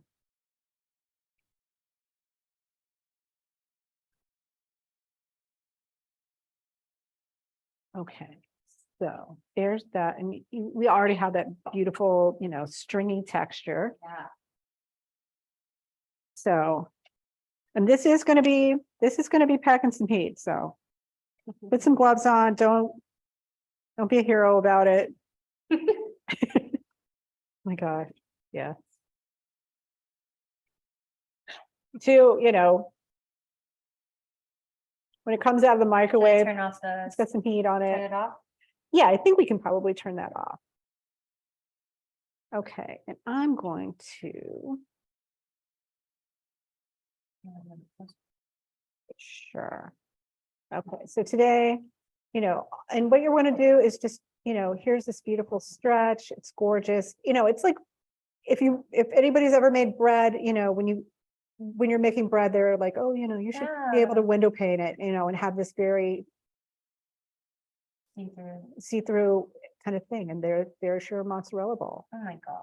you know, and then that just needs to go to keep that shape, you know, because it's very hot. You're just going to put that into some nice chilled water, Okay. So just from the sink, like you know, yeah, just ice water, ice water, okay. and it'll stay there. But I mean, in this, And that will kind of like shock it into. it'll help it hold it'll probably get flattened out some, but it's not going to flatten out totally. Okay. So, yeah. That's awesome.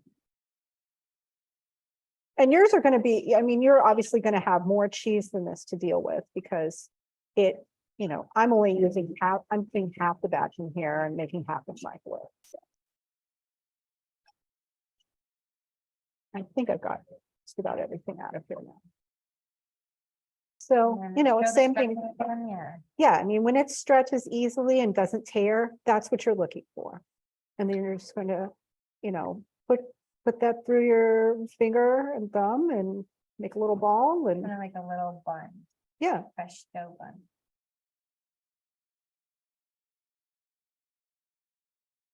I've seen some mozzarella balls.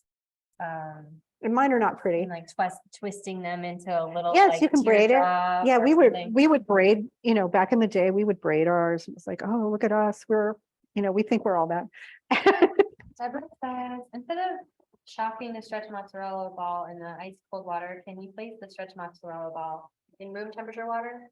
Yeah, that's what we're doing. I mean, the cooler the water, the more it's gonna, you know, hold its shape. I mean, cool water out of the tap, it's gonna be fine too. Just grab some cold water right out of the tap, because I'm pretty sure this is not gonna be around too long. Yeah. Oh, Yeah. so should we, And now we can we'll just go ahead and do the microwave the version. microwave one? So for those that are using the microwave, they've got their, Some of this is gonna come down to how powerful your microwave is. So typically you want to go on high for the first, like for a minute. okay, And then you're going to go in, if that doesn't get it, then you're going to go into 30-second bursts after that, because you need your curd to be at 145 in order to stretch. Below that, it's just going to tear, you know, but that's where you want to be. can we So go to the microwave? sure. We can. we're gonna go near the registers. So we'll come along. Okay. And, The thermometer. oh. I think I'm gonna put a spoon here so that I can actually pour off the whey. Okay. Yeah, if you have an extra bowl or anything, you know, oh no, just at home, anybody, because this whey will be very hot. And you're gonna be, you know, if you can use a spatula or a spoon or something. Yeah. And I know from last time that this was super, So 1 minute. yeah. This microwave is very powerful.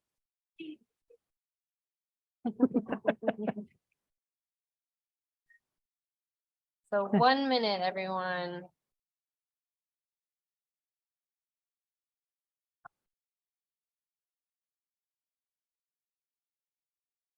So, and you're looking for that 145 temperature.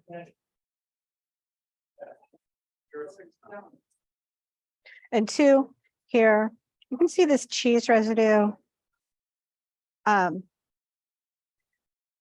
You're gonna want to clean this off with lukewarm water.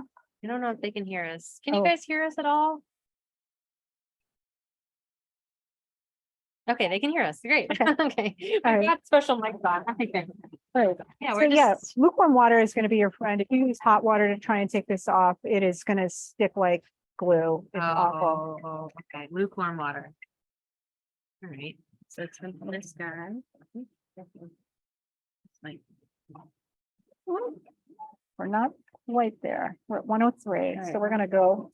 And so just like with, you know, like, did we really, strain this cheese before the microwave? So we strained it from the whey. We did. Okay. Um, and that's fine too.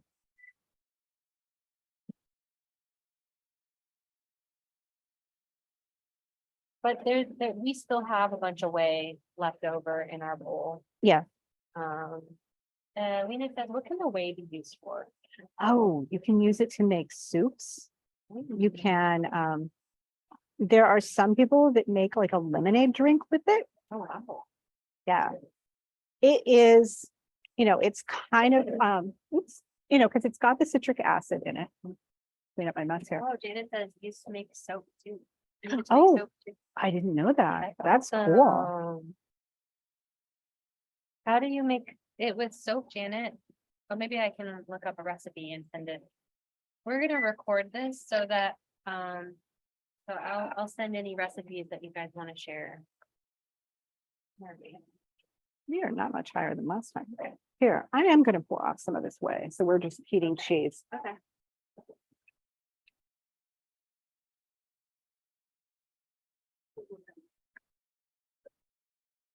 We're all, I mean, you can see we're getting close because you can kind of see it, but it's still breaking. So So we're pouring a little whey out. yeah. So we don't have to, we're not wasting as much time heating water. So, and there's going to be a lot of whey come off of this.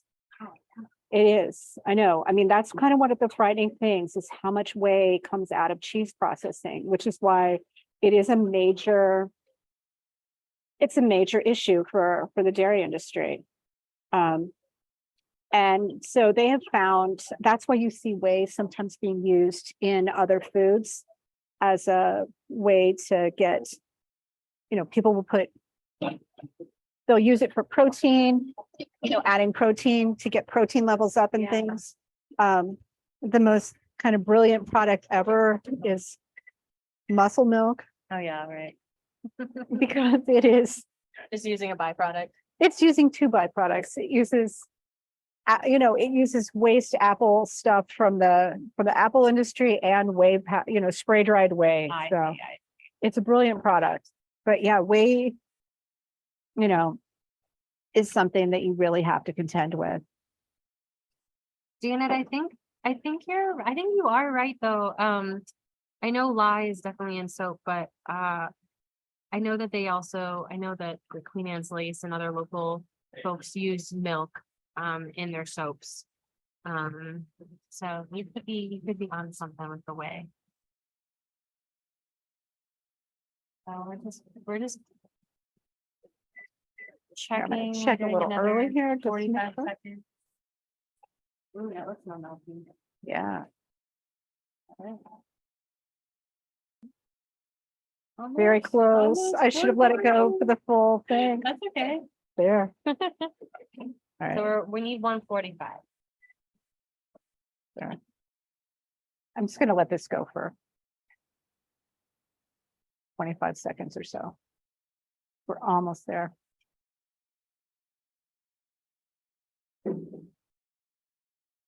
How are your microwave cheeses working? Are you at 145?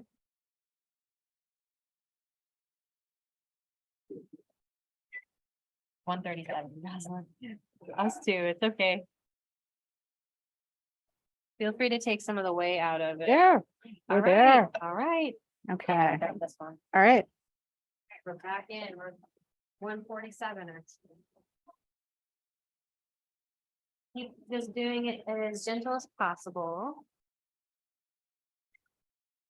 Yeah, because everybody's microwave is different, so. And Okay, we're back in. We had a little field trip. Oh, okay. It's very hot. yeah, So, but- careful. Yeah, I mean, and if it, you know. So, and as soon as you can stand to handle it, that's fine. You know, everybody's hands, you know, you can handle Oh, what different about amounts. salt? Oh, that's a good point. Thank you for not letting me ruin my cheese. So here's where we're gonna do salt. And I'm only gonna be using a 1/4 teaspoon because I'm making a half batch here.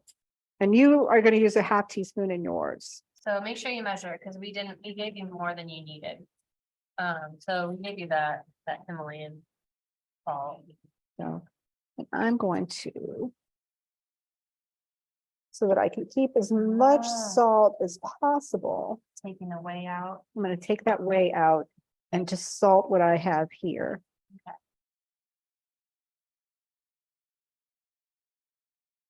There, now it's a 1/4. So salt. If you're not a salty. Yeah, you not can big use on less, salt, You can use a lot less. you can use less. So. And, you know, some of this is gonna end up draining. It's gonna, yeah, you're gonna work that in when you stretch it, you know. And then I'm gonna pull it through, Gosh, it's so cool how it just changes. right? Yeah, Yeah, it's amazing. Are you all making smaller balls? Are you making one big ball or like those little pearls? I can't remember what the Italian name is. the book. Is it? What's that? No, or is it something else? No, It's like something. Cipollini's. Cipollini's are tiny onion. Oh, that's right. I Well, think something, maybe. something. So and then here it is. Okay, There, let us know. Let us know what you think. and then we're gonna go back and check on.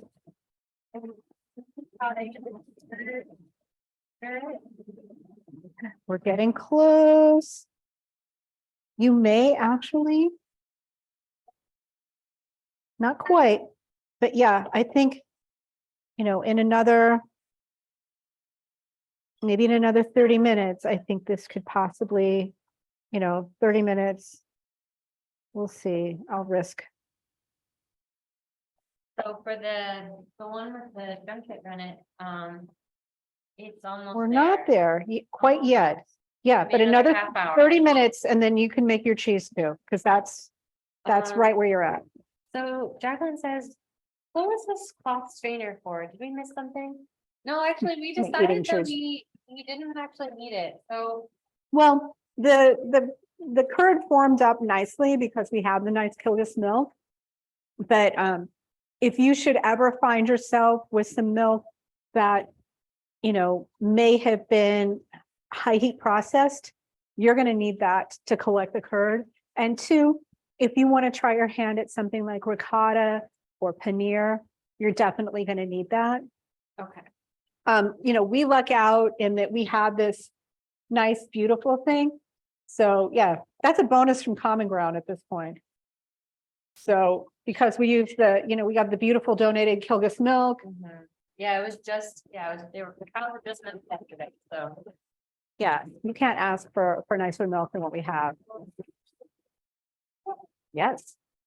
Here, let me, Okay, so feel free to try some.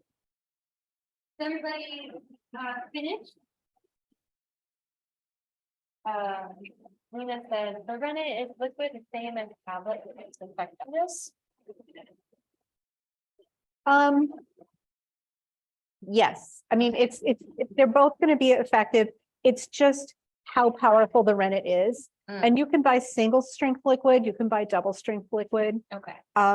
You know, with double strength liquid, you're sometimes just using a few drops. Okay. And, you know, and it, you know, it's a great way, you know, and the thing is, if you think you're going to be making cheese a lot, I would go ahead and buy the liquid. Okay. And if you think you might not be, you know, it might be like a once a month or once every other month thing, maybe just buy some tablets. Ricky says, how long do we leave it in the ice water? Until you feel like eating it. Yeah, so it can stay in there until you're. I would, Until yeah, it's ready. and you'll want to have your, you'll want to use your cheese within a few days. I mean, that's just the nature of fresh cheese. It tastes that.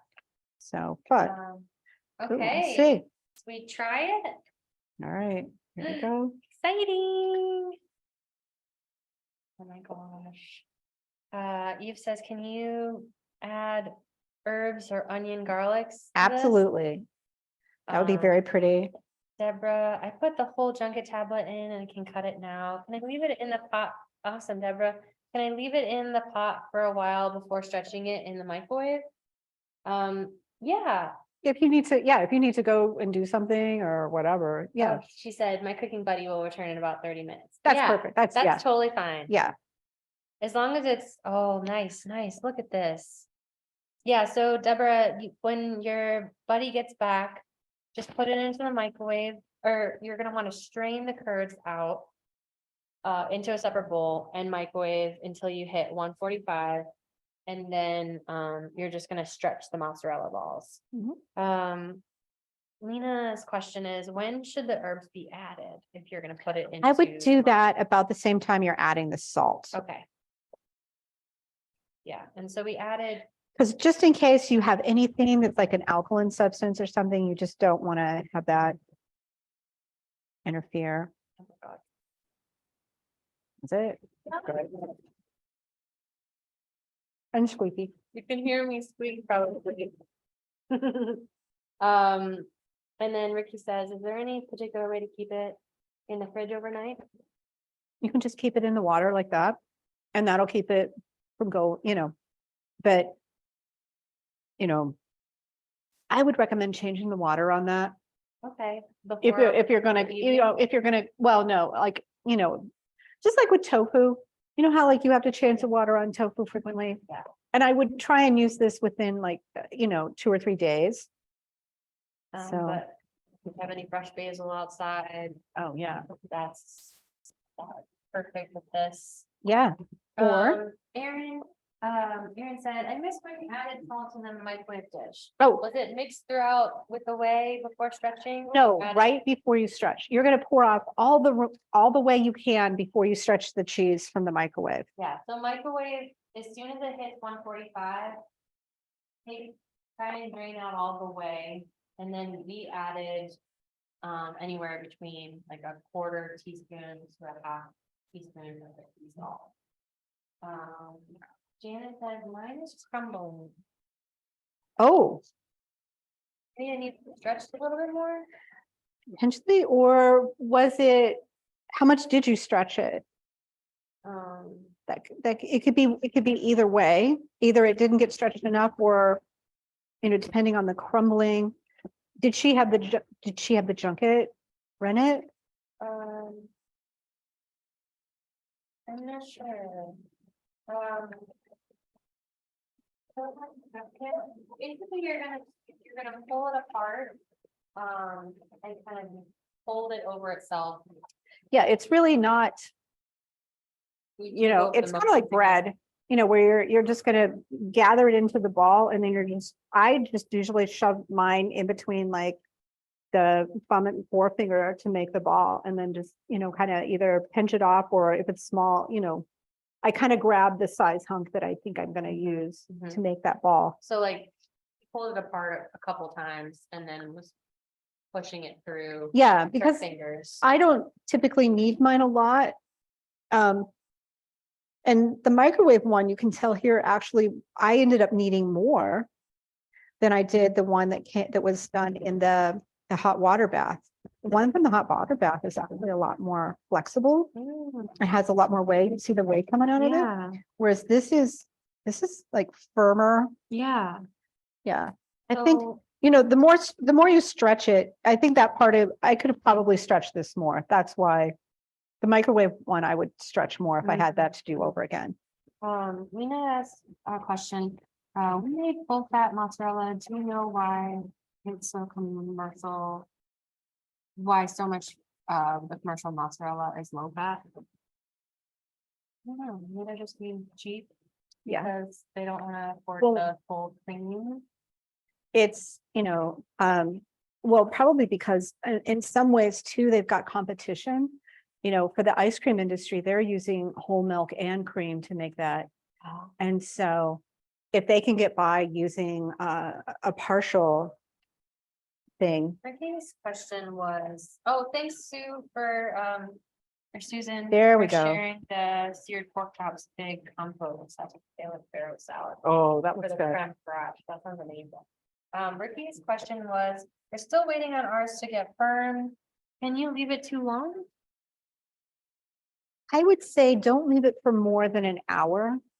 I mean, if it, if it has been set up within another hour, Then, then it's probably not going to. okay.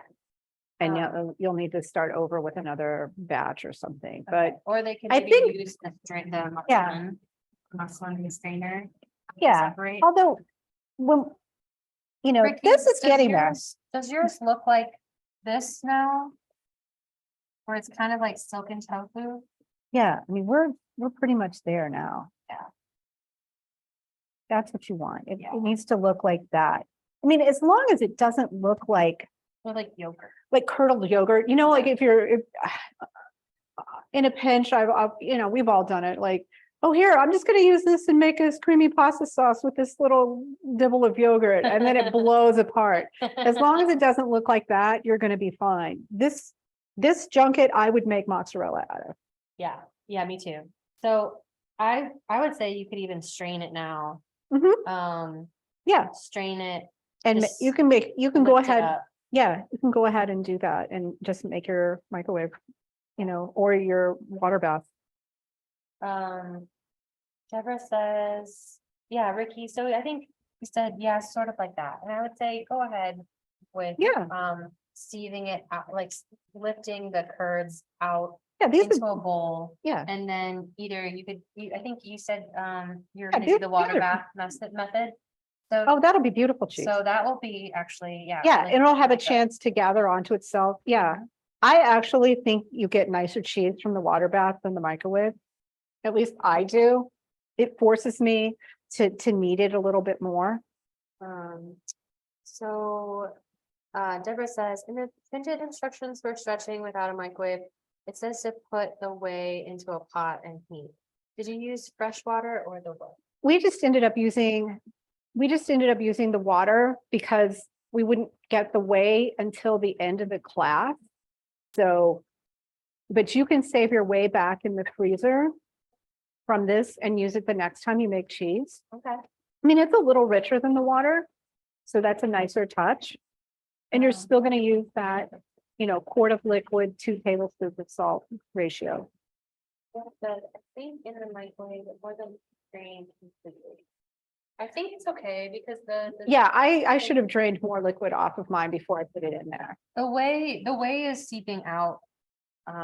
It will. So it'll actually keep it I think it will still work out. Yeah, I mean, the more way you can pour off of it before you put into the microwave, the less heat you're gonna have to, the less heating you're gonna have to go through with it. Okay, you guys, thank you so much. Have you tried it yet? I know that a few of you are waiting for yours to get firm or come out of the microwave, but if you haven't tried it, oh, we got an exclamation, delicious. Yay.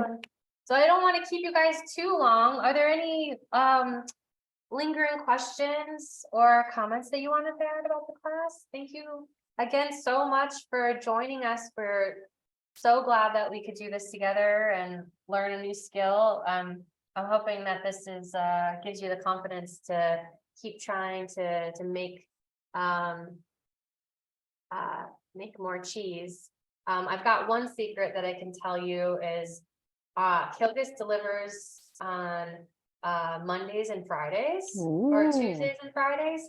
So Fridays after 3 o'clock or so, or during the weekend, if you buy your Kilgus milk, with the market happening, we will probably get to the fresh batch by Saturday. So feel free to grab more Kilgus milk because they make the best curd. And we will have this recorded. I will send it to you because there's a few folks that weren't able to make it to the live class. So I'll make sure to link that as a YouTube link, and we'll have the recipes also available on our website. Thank you guys. And we don't currently sell rennet tablets. We've gotten it from Amazon. But maybe I could talk to Arnold, our cheese manager, about bringing that in. Yeah. Janet, I'm so sorry if it's been crumbling. What do you think You can could already, do? okay, if yours is crumbling like this has, or something more like this, what you could do is reheat it and restretch it. Okay, So it'll be a little tougher, but it won't be crumbly. but there are a lot tougher mozzarellas Oh, yeah. out there. Yeah. That you could do. Would you heat it back to 145 or just heat it till it's a little bit more? In order to stretch it, you're gonna have to go back to 145. Okay, 145. Thank you guys so much, and thank you, Anna. Oh, thank you. And thank you guys thank you so much. This helps so much with Jubilee. This is great. And if you're got an appetite and hungry on Monday, please stop by Jubilee Cafe, see what it's all about. Anna will probably be there cooking up a storm. And yeah, we're really excited to write a check for about more than 1,000. I think it was $1,050. So $150,000 that we're going to be donating to Jubilee just because you all are here and you bought the kit. So thank you again. And hope you guys enjoy your mozzarella. And just a quick reminder about the creme fraiche. So it's supposed to sit for, I would say, did you say 8 to 12 hours? So if you are a night owl and you want to wait the 12 hours, otherwise grab it around 9:30. Yeah, just throw it in the fridge before you go to bed. Fridge and put it on your scone tomorrow morning or your berries. Yeah, tag us this weekend when you are using the creme fraiche. We would love to share it on social media. And